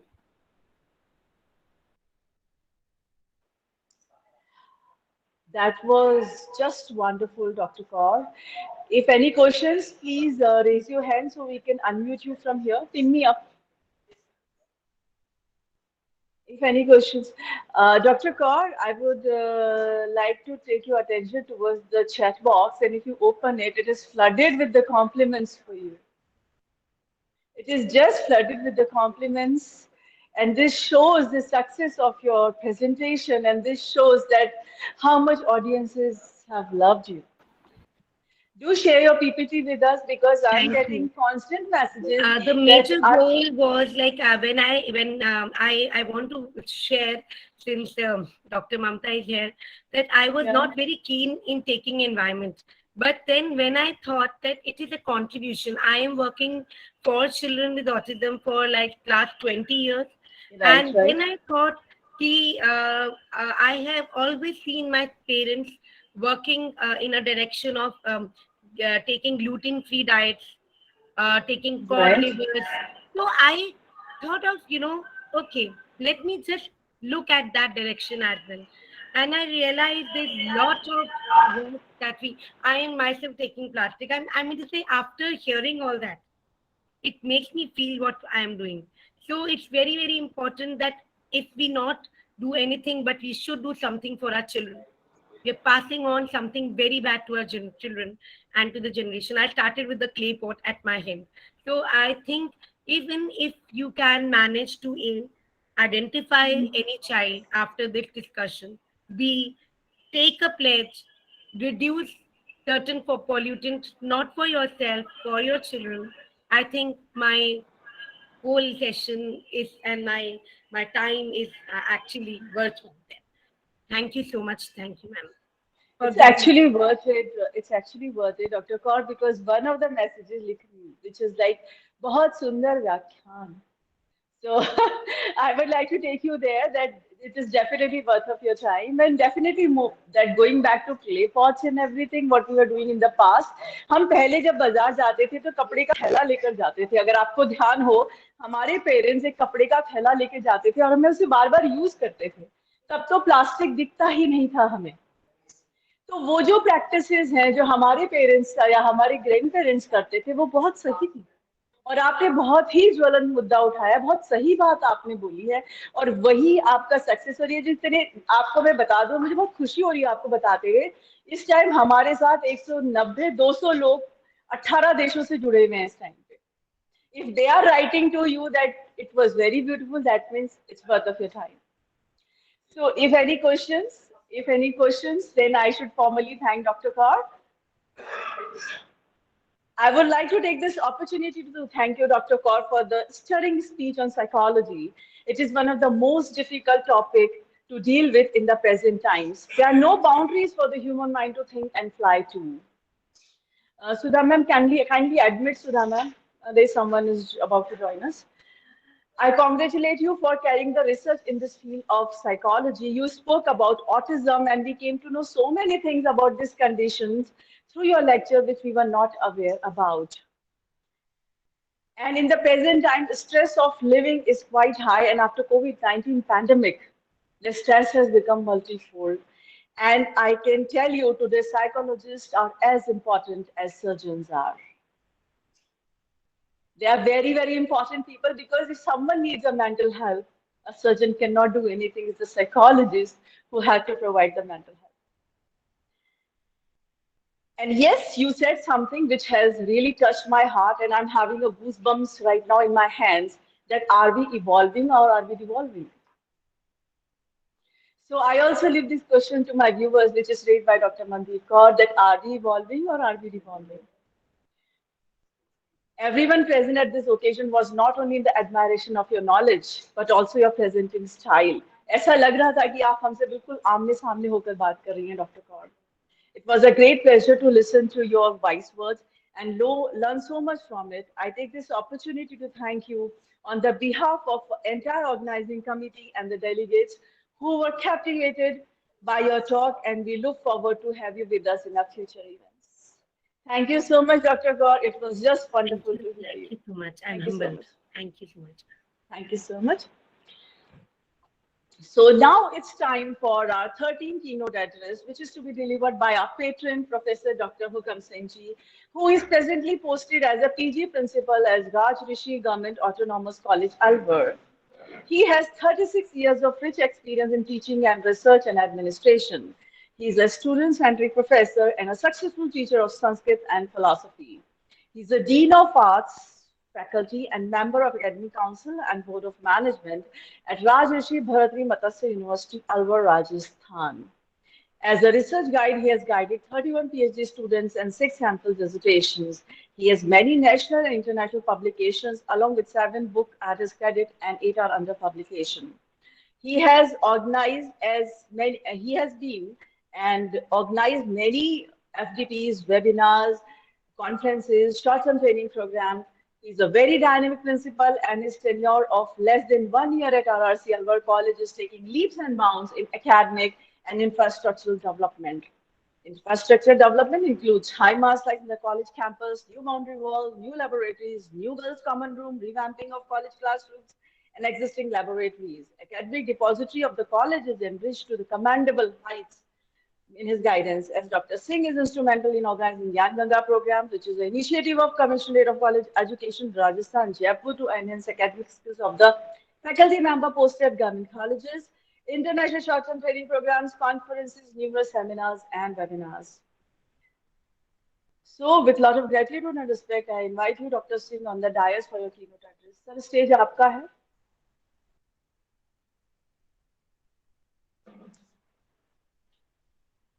And I'm so happy to tell the audience that we have around 230 people from the 23 countries with us right now.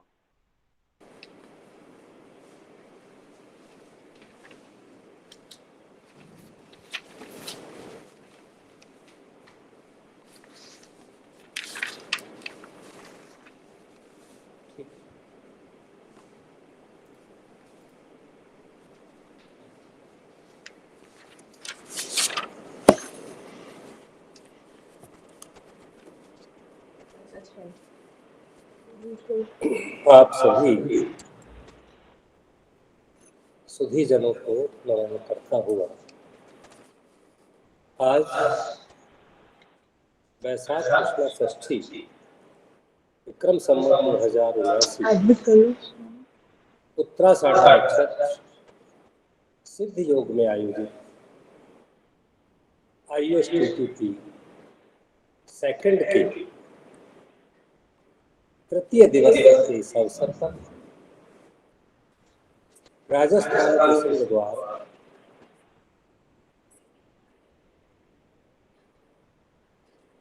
Alwar शहर के राज ऋषि college के jubilee hall से मैं आप सभी का हार्दिक अभिनंदन करता हूं, स्वागत करता हूं और आभार व्यक्त करता हूं कि आप अपना बेशकीमती समय हमारे इस अंतर्राष्ट्रीय कॉन्फ्रेंस से जुड़कर हमारा मनोबल बढ़ा रहे हैं और मानवता की सेवा कर रहे हैं। हमारा इस अंतर्राष्ट्रीय कॉन्फ्रेंस को आयोजित करने का जो उद्देश्य है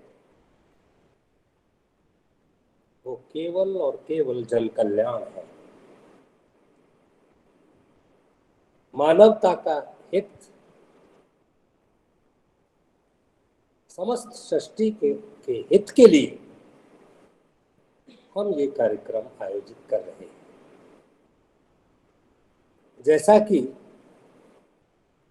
इस कॉन्फ्रेंस का थीम है impact and panacea of environmental pollution, the past, present and future.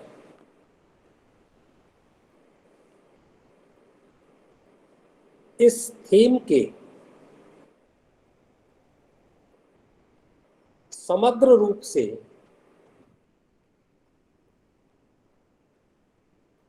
सिंहावलोकन मैं करना चाहूंगा।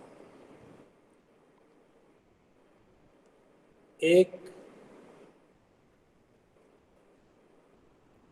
व्याख्यान में इतनी बड़ी थीम को समझाना बड़ा कठिन काम है। पुनरपि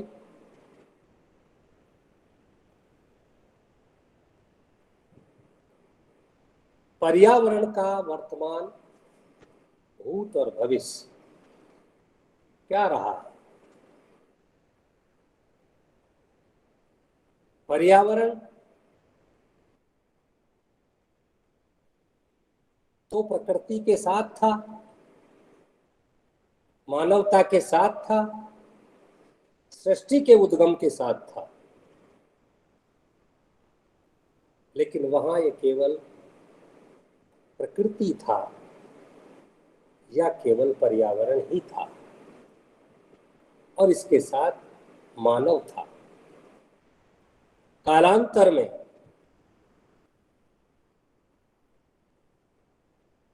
इसमें विकार पैदा हुआ। जैसे दूध का दही बनना, दूध का विकार दही है, ऐसे ही पर्यावरण का क्या विकार आया कि वो प्रदूषण में बदल गया। ये क्यों हुआ, किसने किया, इन बहुत सारे यक्ष प्रश्नों की खोज में, अनुसंधान में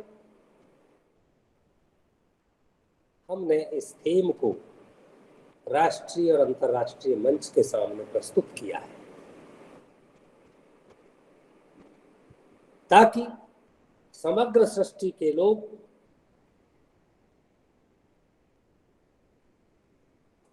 विद्वान और सुधीजन इस भयंकर समस्या के समाधान की ओर अपने अपने देश, काल और वातावरण के अनुसार इसके समाधान की ओर बढ़ें, अपने बहुमूल्य विचारों से संसार को अवगत कराएं और इस दिशा में आगे बढ़ें। चूंकि मैं भारतवर्ष से बात कर रहा हूं, भारतवर्ष सनातन और पुरातन संस्कृति और सभ्यता वाला देश है, ये आप सब जानते हैं। विश्व की सबसे प्राचीन सभ्यता और संस्कृति की बात हम करें तो मोहनजोदड़ो और हड़प्पा का नाम लिया जाता है। और जिस धरती से मैं आपसे रूबरू हो रहा हूं, इसी धरती राजस्थान में मोहनजोदड़ो और हड़प्पा सभ्यता मिली है। तो सिद्ध है कि भारतवर्ष प्राचीन कल्चर और सिविलाइजेशन धारण करता है। और वो जो सभ्यता के अवशेष जो मिले हैं, उनसे ये ज्ञात होता है कि तत्कालीन समाज बहुत सभ्य था, व्यवस्थित था, उसे सारा ज्ञान था। उनके बर्तनों का मिलना, भवनों का मिलना, ऑर्नामेंट्स का मिलना, नालियों का मिलना, सड़कों का मिलना, जो अवशेष जो मिले, उनसे पुरातत्व विभाग और पुरातत्व वेत्ता और इतिहासकार इस निष्कर्ष पर पहुंचे हैं कि तत्कालीन भारतीय सभ्यता एक विकसित और सभ्यता थी। ये बात मैं इसलिए कह रहा हूं कि जो समाज सभ्य होगा, विकसित होगा, शिक्षित होगा, संस्कारित होगा, तो निश्चित रूप से उसकी व्यवस्थाएं भी सब उन्नत किस्म की रही होंगी। और जब ये व्यवस्थाएं उन्नत किस्म की थी, तो उसका पर्यावरण तत्कालीन प्राकृतिक अवस्था, जैसा मैं बार बार कह रहा हूं कि मानव के उद्गम के साथ प्रकृति का संबंध है। जब से मानव है धरती पर, तब से प्रकृति है। दूसरे शब्दों में कहूं कि प्रकृति के बगैर मानव जीवित रह ही नहीं सकता। प्रकृति में ही मानव है।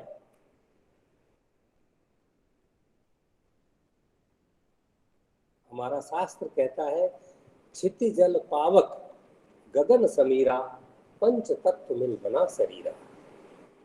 अर्थात इस सृष्टि का निर्माण इन 5 तत्वों से हुआ है। कौन से हैं 5 तत्व? क्षिति पृथ्वी, जल पावक अग्नि, गगन आकाश, समीरा वायु।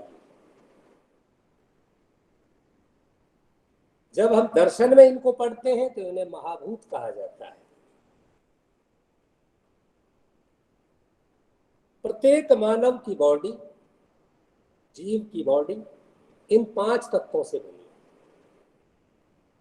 और इन 5 तत्वों से ही सृष्टि का निर्माण हुआ है।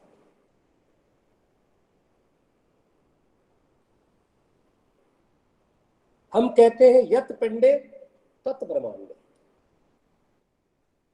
जो पिंड में है, पिंड में शरीर, बॉडी, जो मानव शरीर में है तत् ब्रह्मांडे, वो पूरे संसार में है। वैज्ञानिकों के लिए ये चैलेंज है, आविष्कर्ताओं के लिए एक चैलेंज है। मेरा ये वाक्य, वो वाक्य मेरा नहीं है, मनीषियों का वाक्य। मैं तो कॉर्ड कर रहा हूं, धृत कर रहा हूं आपके साथ कि जो पिंड में है वो ब्रह्मांड में है, जो ब्रह्मांड में है वो पिंड में। इसलिए हमारा अध्यात्म कहता है कि दुनिया को क्या निरीक्षण करता है, आत्मनिरीक्षण कर। बुरा जो देखन में चला, बुरा न मिले को, जो दिल खोजा अपना तो मुझसे बुरा न को, क्योंकि हम अंतर्मुखी होने की बात करते हैं, आत्मालोचन की बात करते हैं, इस प्रमाण के साथ कि जो शरीर में है वही ब्रह्मांड में है। तो जो कुछ भी चराचर जगत में आपको दिख रहा है वो आपकी बॉडी में है, सारी चीजें। तो अपना अध्ययन कर लो ना स्वयं का, सारी समस्याओं का समाधान हो जाएगा। लेकिन व्यक्ति बहिर्मुखी होता है, बाहर ही देखता है, ना वो स्वयं को देखता है, ना स्वयं के बारे में गलत सुनना पसंद करता है। ये उसका स्वभाव है। तो यत पिंडे तत् ब्रह्मांडे, जो पिंड में है वो ब्रह्मांड में है। इससे सिद्ध होता है कि प्रकृति और मानव का अटूट संबंध है। पुरातन भारत की हम बात करें, भारतवर्ष की, तो हम देखते हैं कि जो पहला ग्राम्य जीवन था, नदियां होती थी, नहरें होती थी, तालाब होते थे, जोहड़ होते थे, विविध प्रकार की वृक्षावली होती थी। वर्तमान भूत भविष्य की बात करनी है ना हमको, इसलिए बोल रहा हूं। तो मैं भूतकाल की बात कर रहा हूं, इंडिया के बारे में, कि हमारा पर्यावरण के साथ, हमारे पूर्वजों का पर्यावरण के साथ, हमारी सभ्यता का पर्यावरण के साथ कैसा संबंध था। क्योंकि 55 और 60 साल पुरानी बातें तो मैं ही कर रहा हूं आपसे, क्योंकि मैं स्वयं चश्मदीद हूं इसका। उससे पहले और अच्छा रहा होगा। तो अब हम देखते हैं कि ग्राम्य जीवन में जो ये चीजें थी, जो पर्यावरण के अंग हैं, जलाशय होना, तालाब होना, जोहड़ होना, नदी का बहना, नहरों का बहना, वृक्षावली होना, ये पर्यावरण है। लेकिन आज का जो ग्राम्य जीवन है, मेरे भारतवर्ष की बात कर रहा हूं, अब गांव तो है, लेकिन इनमें से अब एक भी चीज नहीं है। ना गांव में तालाब बचा है, जोहड़ कहते हैं उसको, जलाशय कहिए उसको, वो नहीं है, नदी नहीं है, नहरें नहीं है, और वृक्ष भी नहीं है। तो गांव की दशा और दिशा सब कुछ बदल गई। अब ये क्यों बदली? पर्यावरण के अतीत की बात कर रहा हूं आपसे। हमने बदली, हमारे पूर्वजों ने बदली, हमसे पहली पीढ़ी ने बदली। क्यों बदली? विकास की होड़, स्वार्थपरता, अपने हितों के लिए, अपने स्वार्थता को सिद्ध करने के लिए, धन कमाने के लिए मानव ने ये काम किया। इसका परिणाम ये हुआ, जल गया, जलाशय सूख गया, पेड़ों को काट दिया गया, जो कच्ची पगडंडियां और कच्चे मार्ग थे वहां सड़कों का निर्माण, कंक्रीट, ये सारी चीजें बदल दी गई। तो मैं कह सकता हूं कि भारतवर्ष में अतीत जो था पर्यावरण का, वो सुंदर था। पर्यावरण के साथ भारतीयता का सामंजस्य था। दूसरे शब्दों में कहूं, बैलेंस, संतुलन था। हमने प्रकृति को छेड़ा नहीं, हमारे पूर्वजों ने छेड़ा नहीं। दूध का दूध ही था, उसमें विकार नहीं आने दिया, उसको दही नहीं बनने दिया। लेकिन धीरे धीरे समय के अनुसार, विज्ञान के विकास में और मानव की स्वार्थपरता ने उस चीज को लीलना शुरू किया, डसना शुरू किया और उसको नष्ट करना शुरू किया। अगर हम ग्रंथों की बात करें, मैं संस्कृत का बालक हूं। ऋग्वेद में कहा है कि 33 कोटि देवी देवताएं हैं। कुछ लोग मजाक करते हैं कि संस्कृत में 33 करोड़ देवी देवता है। अरे भाई, कोटि का मतलब करोड़ नहीं है, वो काइंड्स है, प्रकार, 33 प्रकार के देवता। अब ऋग्वेद को हम पढ़ते हैं, अभी 5 तत्वों की मैं आपसे बात कर रहा था, क्षिति जल पावक गगन समीरा।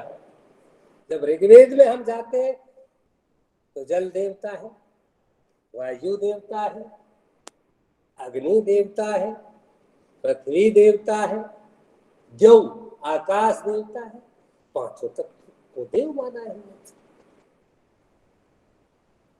इससे आप अनुमान लगा सकते हैं कि भारतीय साहित्य प्रकृति के साथ कितना जुड़ा हुआ था। भारतीय साहित्य में, संस्कृत वाङ्मय में, हमारे ऋषि और मुनियों ने की कल्पनाओं में प्रकृति के ये नियामक तत्व कितने महत्वपूर्ण थे कि उन्होंने उनको देवता माना। और आज भी भारतीय पूजा पद्धति में अंतरिक्ष शांति, पृथ्वी शांति, वायु शांति, जल शांति, द्यौ शांति की बात हम करते हैं। शांति का मतलब वो अपने संतुलन में रहे, ये 5 तत्व। भाई 5 संतुलन में रहेंगे तो पर्यावरण सही रहेगा, प्रकृति सही रहेगी। एक को भी छेड़ा आपने, अनबैलेंस होगा, तो विकार उत्पन्न होगा, फिर आंधियां आएंगी, फिर अप्रैल में ही टेम्परेचर 50 को पार करेगा, फिर कहती क्या हो रहा है? अरे हो क्या रहा है? तुम कर रहा है, तुमने किया है। तो इन हमारा जो वाङ्मय है, साहित्य है, वो पर्यावरण के प्रति सावचेत था, उसकी सुरक्षा और संरक्षा के प्रति सजग था। ये मैंने अकेले ऋग्वेद की बात आपसे कही है। अगर मैं पूरे भारतीय संस्कृत वाङ्मय की बात करूंगा तो 3 दिन भी कम पड़ेंगे बोलने के लिए। और ऋग्वेद में भी मैंने अभी तो 5 तत्व जो है उनको देवता घोषित किया है। ऋग्वेद ने उनको कर रखा है। वह तो नदी सूक्त भी है, वो तो नदी को भी देवता कहता है, बोधि वृक्ष को भी देवता कहता है, पीपल को देवता कहता है, नीम को देवता कहता है। क्या है?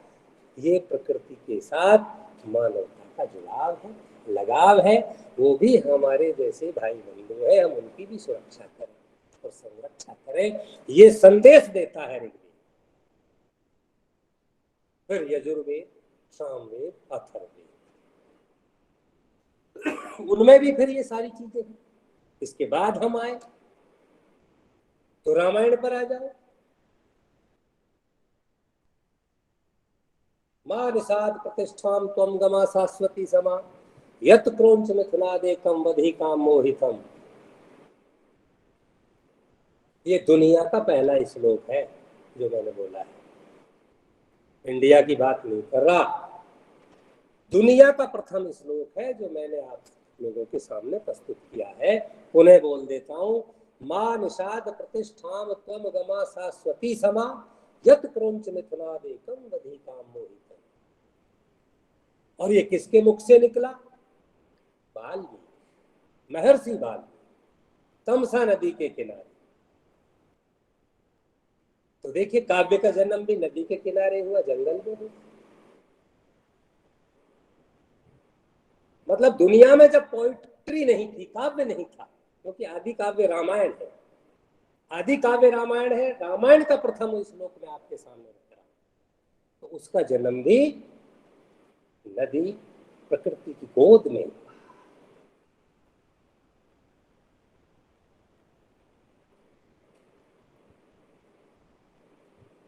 एक कवि ने लिखा है, शायद पंत जी हैं, वियोगी होगा पहला कवि, आहा से उपजा होगा गान, निकल कर आंखों से चुपचाप बनी होगी कविता अन्य। देखिए मैं साहित्य का प्रोफेसर हूँ, तो जब तक साहित्य में मैं प्रविष्ट नहीं करूंगा तो मुझे तसल्ली नहीं होगी। चाहे कोई लिखे, किसी के लिए लिखे, जन्म गीत का सदा दर्द से होता है। अब तक का तो है कहता है इतिहास यही, कभी पहले रोता है बाद में लिखता है। अर्थात मैं कहना ये चाहता हूँ कि दुनिया में काव्य का जन्म भी प्रकृति की गोद में हुआ है। भगवान राम को 14 वर्ष का वनवास हुआ। नाम क्या है? वनवास। जंगल में रहे तीनों प्राणी। अब देखिए 14 वर्ष तक प्रकृति के साथ उनका कितना घनिष्ठ संबंध है। कंदमूल फल तोड़कर खाना, उन्हीं के नीचे सोना, उन्हीं को पहनना, जो भी कुछ सारा प्रकृति के साथ। तो ये एक बहुत बड़ा उदाहरण है कि भगवान राम, जिन्हें हम भगवान कह रहे हैं, वो भी 14 वर्ष तक प्रकृति की गोद में रहे। तो भारतीयता तो प्रकृति को समझती है, प्रकृति की को हमेशा उच्च कोटि का भारतीयता में दर्जा दिया है। ऐसा ही महाभारत। कालिदास पर आ जाओ। अगर कालिदास शकुंतला, कालिदास का एक नाटक है अभिज्ञान शाकुंतलम, तो शकुंतला जब पति के घर जा रही है तो वो जो हिरण, डीर, हिरण, मयूर, पक्षी, वो रोने लगते हैं। तो आप देखिए कितना इसने मानव का प्रकृति, मतलब लड़की शकुंतला नामक लड़की विदा हो रही है पति के घर, और वृक्षों ने मतलब फलना फूलना बंद कर दिया, पेड़ पौधे पर सब रो रहे। कितना अगाध प्रेम, क्या उपमा दे सकते हो आप, क्या तुलना करोगे आप इसकी? कितनी निकटता है प्रकृति के साथ मानव, कालिदास के शब्द।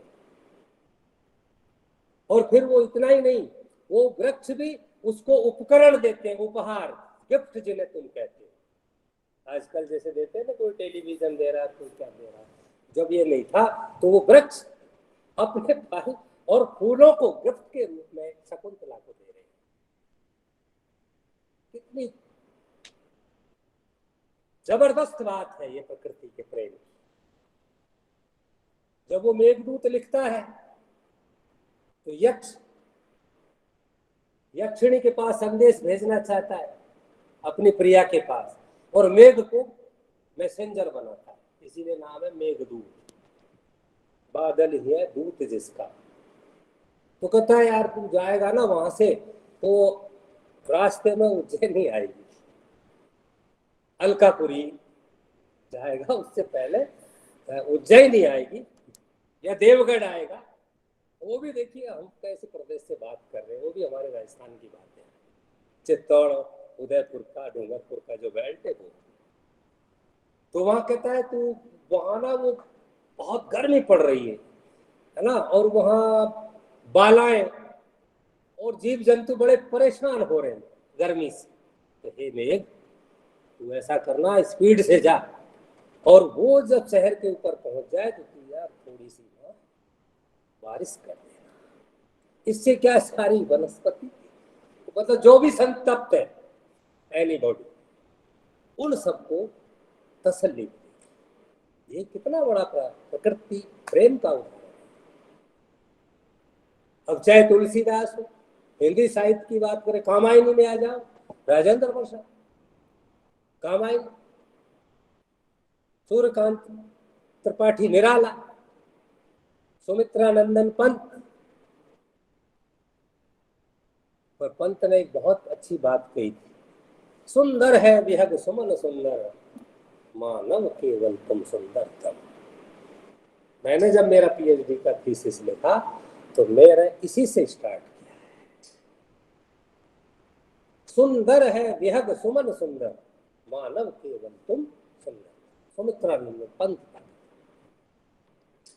तो हिंदी साहित्य छायावाद, एक हिंदी साहित्य में एक युग है छायावाद, महादेवी वर्मा जी वाला, उसका नाम ही छायावाद है। छायावाद का मतलब प्रकृति, तो पूरा ही प्रकृति को समर्पित। हिंदी साहित्य की बात कर, तो युग ही छायावाद, प्रकृति युग है, ये मानिए। तो हिंदी में भी बहुत सारे कवियों ने प्रकृति के प्रेम को उद्घाटित किया है, उसके संबंध को बतलाया है और उसकी इम्पोर्टेंस, प्रकृति की, पर्यावरण की इम्पोर्टेंस को रेखांकित किया है। तो मैं कह सकता हूं कि भारतीय साहित्य में अतीत में प्रकृति के साथ मानवता का बहुत सुंदर और अच्छा संबंध रहा है। यही कारण था कि हम जब अतीत में झांकते हैं तो कभी कोई कोरोना की बात हमने नहीं सुनी, क्योंकि हमारे पूर्वजों ने प्रकृति और पर्यावरण के प्रति छेड़छाड़। अब जब ये छेड़छाड़ने का क्रम चलने लगा, वर्तमान पर आ रहा है, तो कोरोना ताजा उदाहरण है पूरे जगत के सामने। और देखो ये सिद्ध कैसे होगा, 2 वर्ष रहा, शायद 2 वर्ष रहा है ना, तो पूरी दुनिया में हाहाकार मचा, त्रस्त हो गई। लेकिन एक फायदा हुआ, वैज्ञानिक कहते हैं, मैं भी कह रहा हूं, कि जो मैंने 5 तत्व बताए थे सृष्टि के निर्माण की, वो 5 ही प्रकार का वायु प्रदूषण है, पॉल्यूशन। अब ये जो पॉल्यूशन है, प्रदूषण है, 5 तत्वों के साथ छेड़छाड़ की है, तो वो प्रदूषण में बदला कोरोना आया। उसमें फायदा क्या हुआ, कैसे सिद्ध कर रहा हूं इस बात को। 2 वर्ष तक नदियां स्वच्छ हो गई,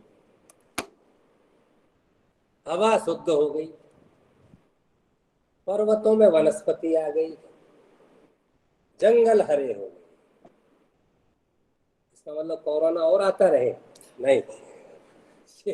ये मैं इसलिए कह रहा हूं कि मानव ने जो किया, जो कर रहा था, उसको इस वायरस ने अपने अटैक से सिद्ध किया कि हमने कैसे प्रकृति को छेड़ा, कैसे हमने प्रदूषण को छेड़ा।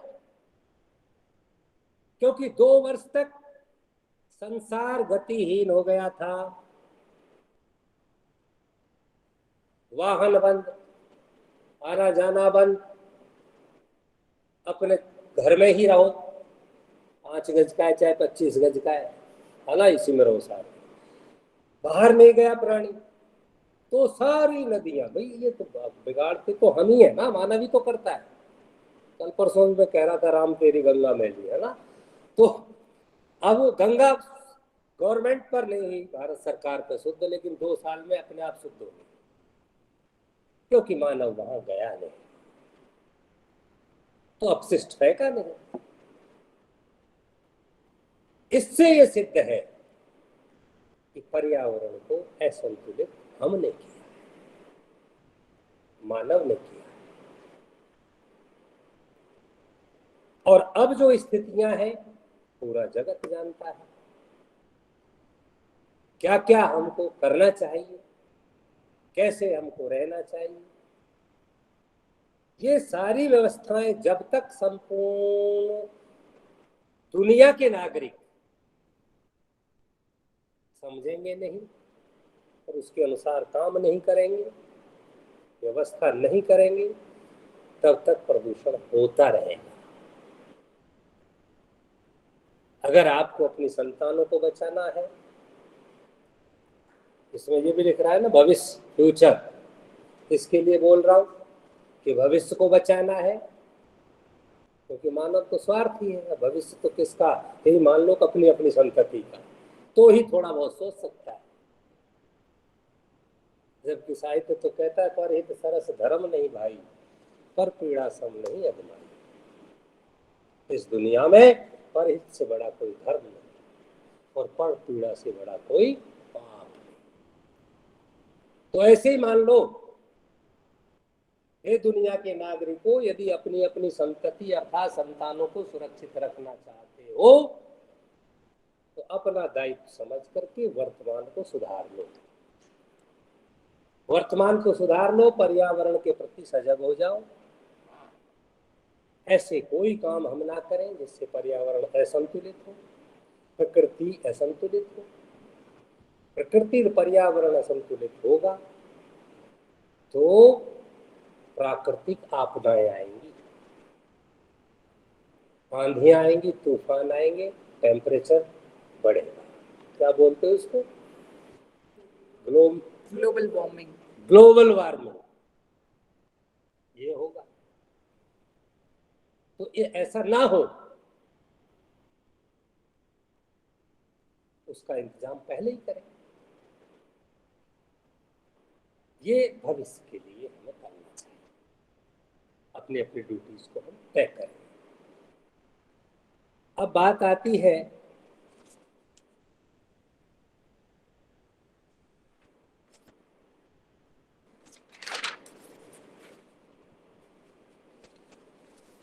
ISTTP सेकंड पर्यावरण। ये तो हमने इतिहास की बातें, साहित्य की बातें, लेकिन ये भी सोचना चाहिए कि ये फॉर्मूला, ये शब्दावली, ये आई कहां से?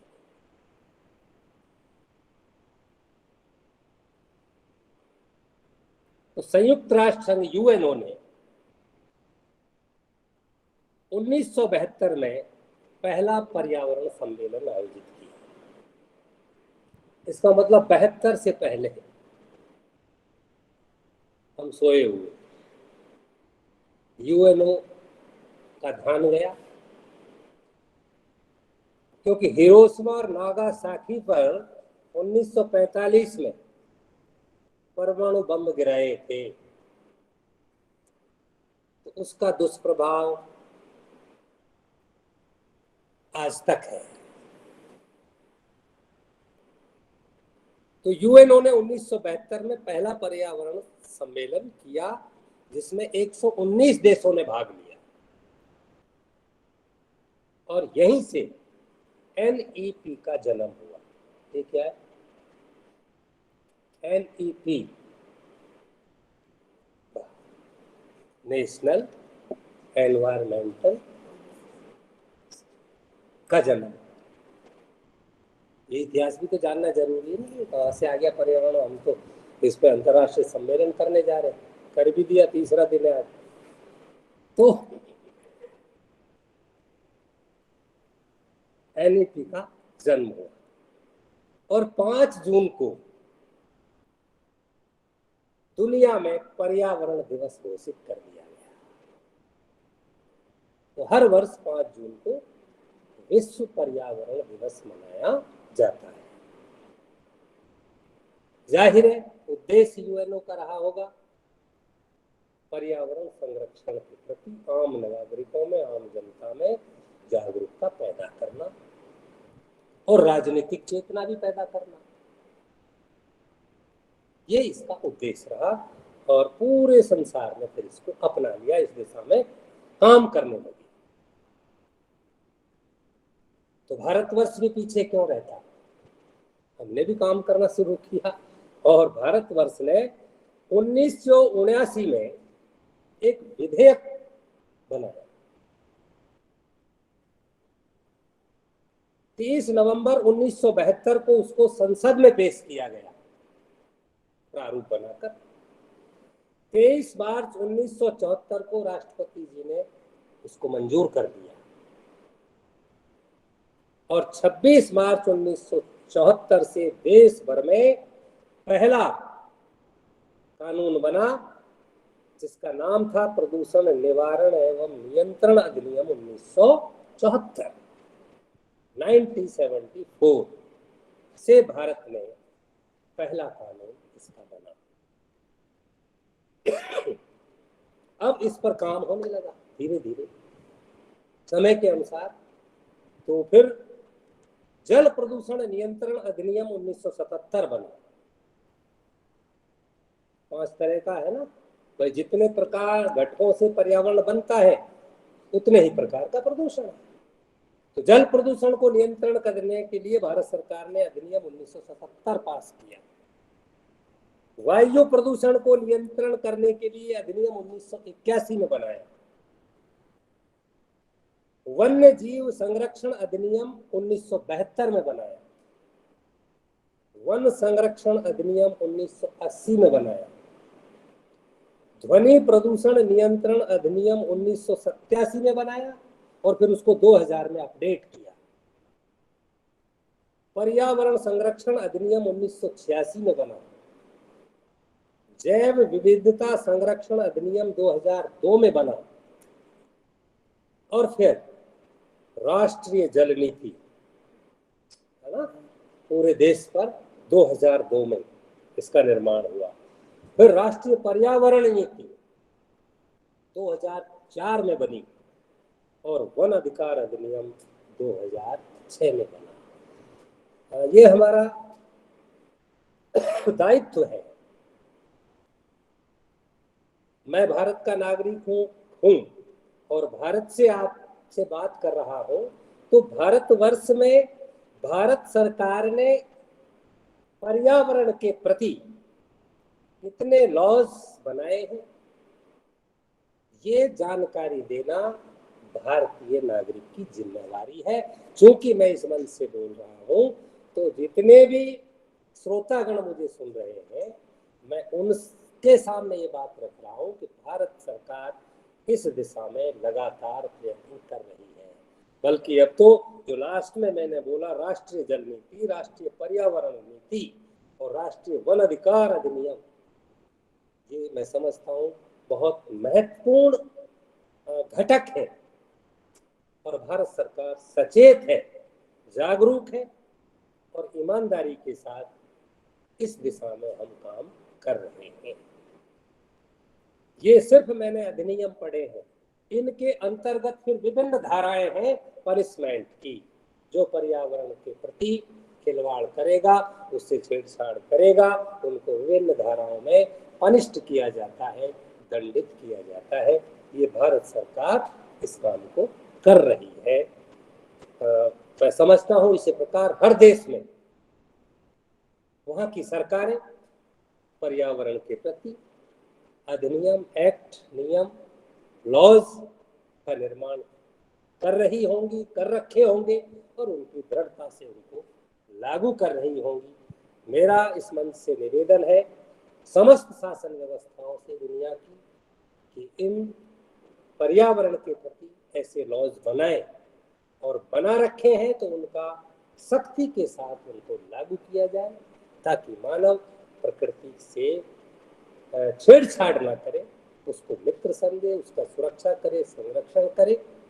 और जब इन पांचों तत्वों की सुरक्षा और संरक्षण हो जाएगा तो मैं समझता हूँ कि वापस प्रकृति में बैलेंस आ जाएगा और जहाँ संतुलन कायम हो जाएगा तो प्रदूषण का नामो निशान ही मिट जाएगा।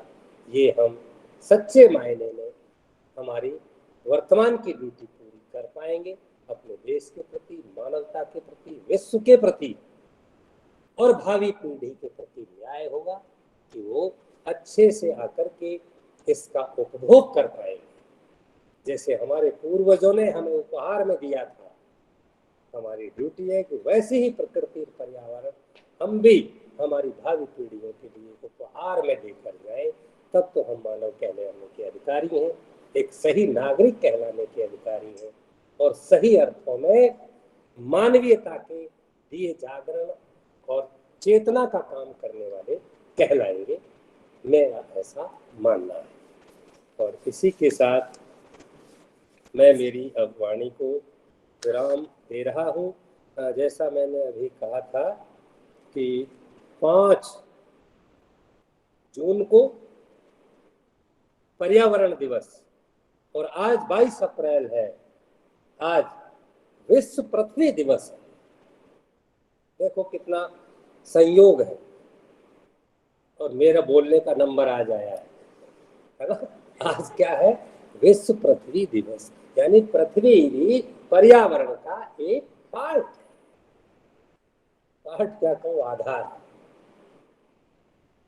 भाई पृथ्वी नहीं होती तो मानव की और प्रकृति की रन सबकी कल्पना करना नामुमकिन है। और मैं जहाँ तक समझता हूँ कि सभी ग्रहों में सबसे ज्यादा जीवन तो पृथ्वी पर ही है।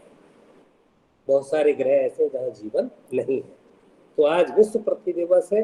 हमें प्रतिज्ञा लेनी चाहिए कि हम पृथ्वी की रक्षा करेंगे, पृथ्वी का संरक्षण करेंगे, क्योंकि हमारा शास्त्र कहता है माता भूमि पुत्रो अहम प्रतिज्ञा, अर्थात ये पृथ्वी मेरी माँ है और मैं इसका पुत्र हूँ। हमारा शास्त्र साहित्य कहता है जननी जन्म भूमि से स्वर्गादपि गरीयसी। भाई हमारी माता और ये मातृभूमि हमें स्वर्ग से भी बढ़कर है। लेकिन ऐसा कहता है शास्त्र, व्यक्ति को मानना पड़ेगा। अपने आप मानेगा नहीं तो प्रकृति मनवाएगी। तो क्या वर्षा जब कृषि सुखाने, समय चूक फिर पछताने, तो वक्त से पहले समझ जाना अच्छा होता है और अच्छा है। हमें माँ पृथ्वी की रक्षा करनी है। ऐसे ही विश्व जल दिवस 22 मार्च को मनाया जाता है। तो ये तीनों जो तत्व है, घटक है, पृथ्वी दिवस, जल दिवस और पर्यावरण दिवस, पूरे संसार में एक ही दिन मनाए जाते हैं। इसका मतलब ये है कि यूएनओ ने पृथ्वी को एक माना है। इसमें भारत और अमेरिका, रसिया से कोई मतलब नहीं है। पृथ्वी एक है और उसकी संरक्षा का एक ही दिन है।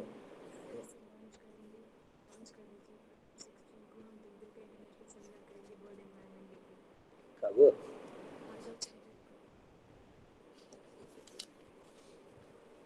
तो ये बात मैंने आप लोगों के सामने रखी और पुनः इसी विश्वास और प्रार्थना के साथ आप सभी सुधी जनों से आग्रह करता हुआ कि हम इस दिशा में ईमानदारी के साथ हमें प्रयास करना चाहिए और हम करेंगे। आज मुझसे पहले जो कीनोट स्पीकर है doctor Anupam Saxena, attorney and cosmetologist Tanzania से, आपका व्याख्यान, आपका मूल्यवान भाषण आपने प्रस्तुत किया सक्सेना साहब। मैं महाविद्यालय परिवार की ओर से आपके प्रति कृतज्ञता ज्ञापित करता हूँ, आभार व्यक्त करता हूँ। हमारे अगले डॉक्टर अरुणा चक्रवर्ती, एसोसिएट प्रोफेसर गवर्नमेंट डूंगर कॉलेज बीकानेर, राजस्थान, इंडिया से है। प्रोफेसर अरुणा जी के प्रति भी मैं महाविद्यालय परिवार की ओर से आभार व्यक्त करता हूँ कि आपने अपना बहुमूल्य समय देकर हमें नहीं, आपने मानवता को लाभान्वित किया है, इसलिए आप बधाई की पात्र हैं। इनके बाद है doctor Preeti Gupta, associate professor LBS government college Kotputli. Preeti ji, आपको भी बहुत बहुत धन्यवाद और बधाई कि आपने अपने व्यस्त समय में से समय निकालकर और इस अंतर्राष्ट्रीय मंच से दुनिया को संबोधित किया। हम लोग आपके विचारों से लाभान्वित हुए हैं, बहुत बहुत आभार। और अंत में doctor Mandeep Kaur Arora, HOD psychology, Kamala Nehru college, DU, India. तो मनदीप कौर जी, आपके प्रति भी महाविद्यालय परिवार की ओर से बहुत बहुत आभार कि आपने व्यस्त समय में से समय निकालकर हमें समय दिया, मानवता की सेवा के लिए समय दिया। बहुत बहुत धन्यवाद। ठीक है, आज ही करोगे अर्थ डे है, तो वर्ल्ड एनवायरनमेंट डे में we will have a international seminar announce कर दीजिए 5th और 6th। वर्ल्ड एनवायरनमेंट डे है ना 5 जून को, तो 5th और 6th को हम लोग 2 दिन का इंटरनेशनल सेमिनार करने जा रहे हैं। आप उसका नाम। और एक सूचना आप लोगों के साथ शेयर कर रहा हूँ। खुशी की बात है कि जैसा मैं कह रहा था कि 5 जून को विश्व पर्यावरण दिवस है, तो हम कोई मौका छोड़ना नहीं चाहते और हम 5 और 6 जून 2022 को 2 दिन का इंटरनेशनल सेमिनार आयोजित करेंगे। 5 और 6 जून 2022 को विश्व पर्यावरण दिवस पर मैं आप सभी सुधीजनों से आग्रह कर रहा हूं कि आप हमारे इस कार्यक्रम में शिरकत करें, जुड़ें और अपने विचारों से हमें लाभान्वित करें। जय हिंद, जय Bharat.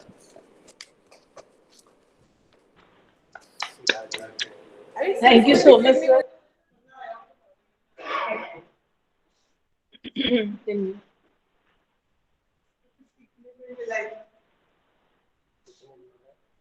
Thank you so much, sir. नहीं सर, 270 के आसपास थे और 29 कंट्रीज थी सर जब आप बोल रहे थे। मुझे बहुत खुशी हो रही है आपको बताते हुए कि इतने सारे पार्टिसिपेंट्स अभी भी हमारे साथ हैं और it was a very wonderful presentation. Sir, chat box के अंदर आपके लिए बहुत सारे कॉम्प्लीमेंट्स हैं। लोग इंग्लिश में भी आपको सुनना चाहते हैं, वो ट्रांसलेट करके आपका लेक्चर सुन रहे हैं। वो उसने चैट बॉक्स ऑन कर दीजिए जरा, चैट बॉक्स ऑन कर दीजिए सर। आप देख सकते हैं द प्रेजेंट किस तरह के कॉम्प्लीमेंट्स हैं सर, ये एंडलेस है ऊपर से नीचे तक। तो बहुत ही अच्छा presentation. Any questions and anything anyone wants to speak?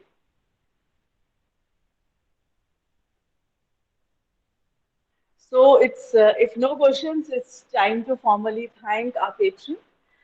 It seems that everyone is spellbound with your presentation, sir. Your years of research, your in-depth knowledge and understanding of user interfaces, and your ability to present the subject in such an interesting way produced one of the most memorable presentations of ISTTP-2. If you personally ask me, the subject intrigues me and I plan to learn more from you. You spoke that science should stay for the human benefit and it should not become a curse for humanity. You said in the Vedas, there is only and only science, and in that times, men used to live in commensalism with environment and both used to complement each other.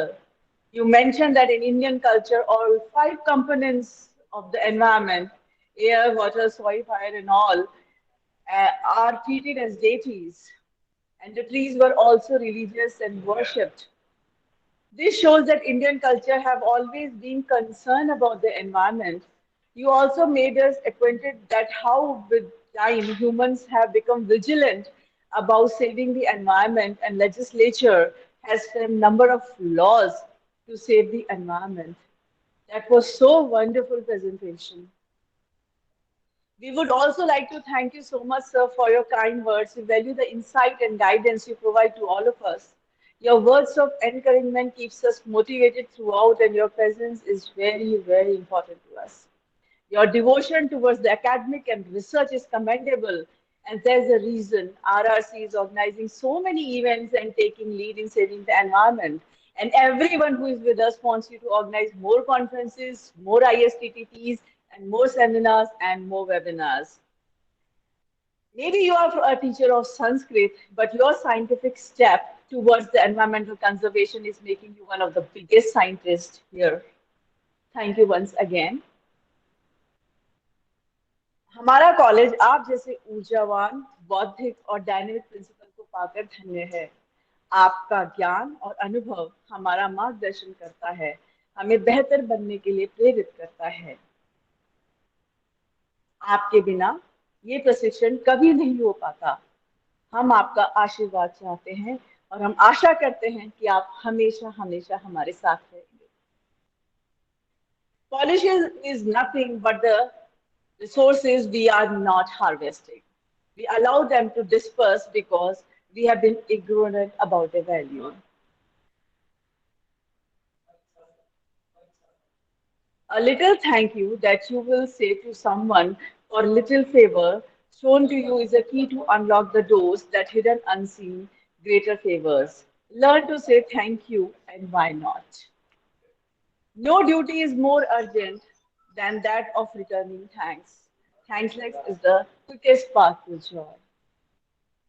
With this, we come to the end of the 3rd day of ISTTP-2. I would like to extend my heartfelt thanks to all the speakers who all are very learned and knowledgeable scientists of their field, and they have spared their valuable time to be with us here in this training program. I would like to tell all the speakers that we, the organizers and the participants, are very happy and delighted to have you here with us, and I hope you all had a wonderful time like we had with you. The feedback form will be circulated in the chat box. Muskan, I hope you have circulated the feedback form. If not, please do that. I would request all the participants kindly fill the feedback form because your critical views are very important for us to improve on our training part. So now this is Dr. Mamta Sharma, Organizing Secretary of ISTTP-2, with my patron and principal, Dr. Hukam Singh Ji, with our advisor, Dr. Sudha Shupal Singh Ji, and my program coordinator, Muskan Data, is signing off from the campus of Raj Rishi College, Alwar. I will see you again tomorrow at 11 a.m. sharp, Indian Standard Time, with new speakers and bunch full of knowledge for you all. Some people are always grumbling because roses have thorns. I am thankful as thorns have roses. So, you all are beautiful people and wonderful audience. Have a great rest of the ahead. And this is, we all are signing off from the campus of Raj Rishi College. See you all tomorrow. Bye-bye.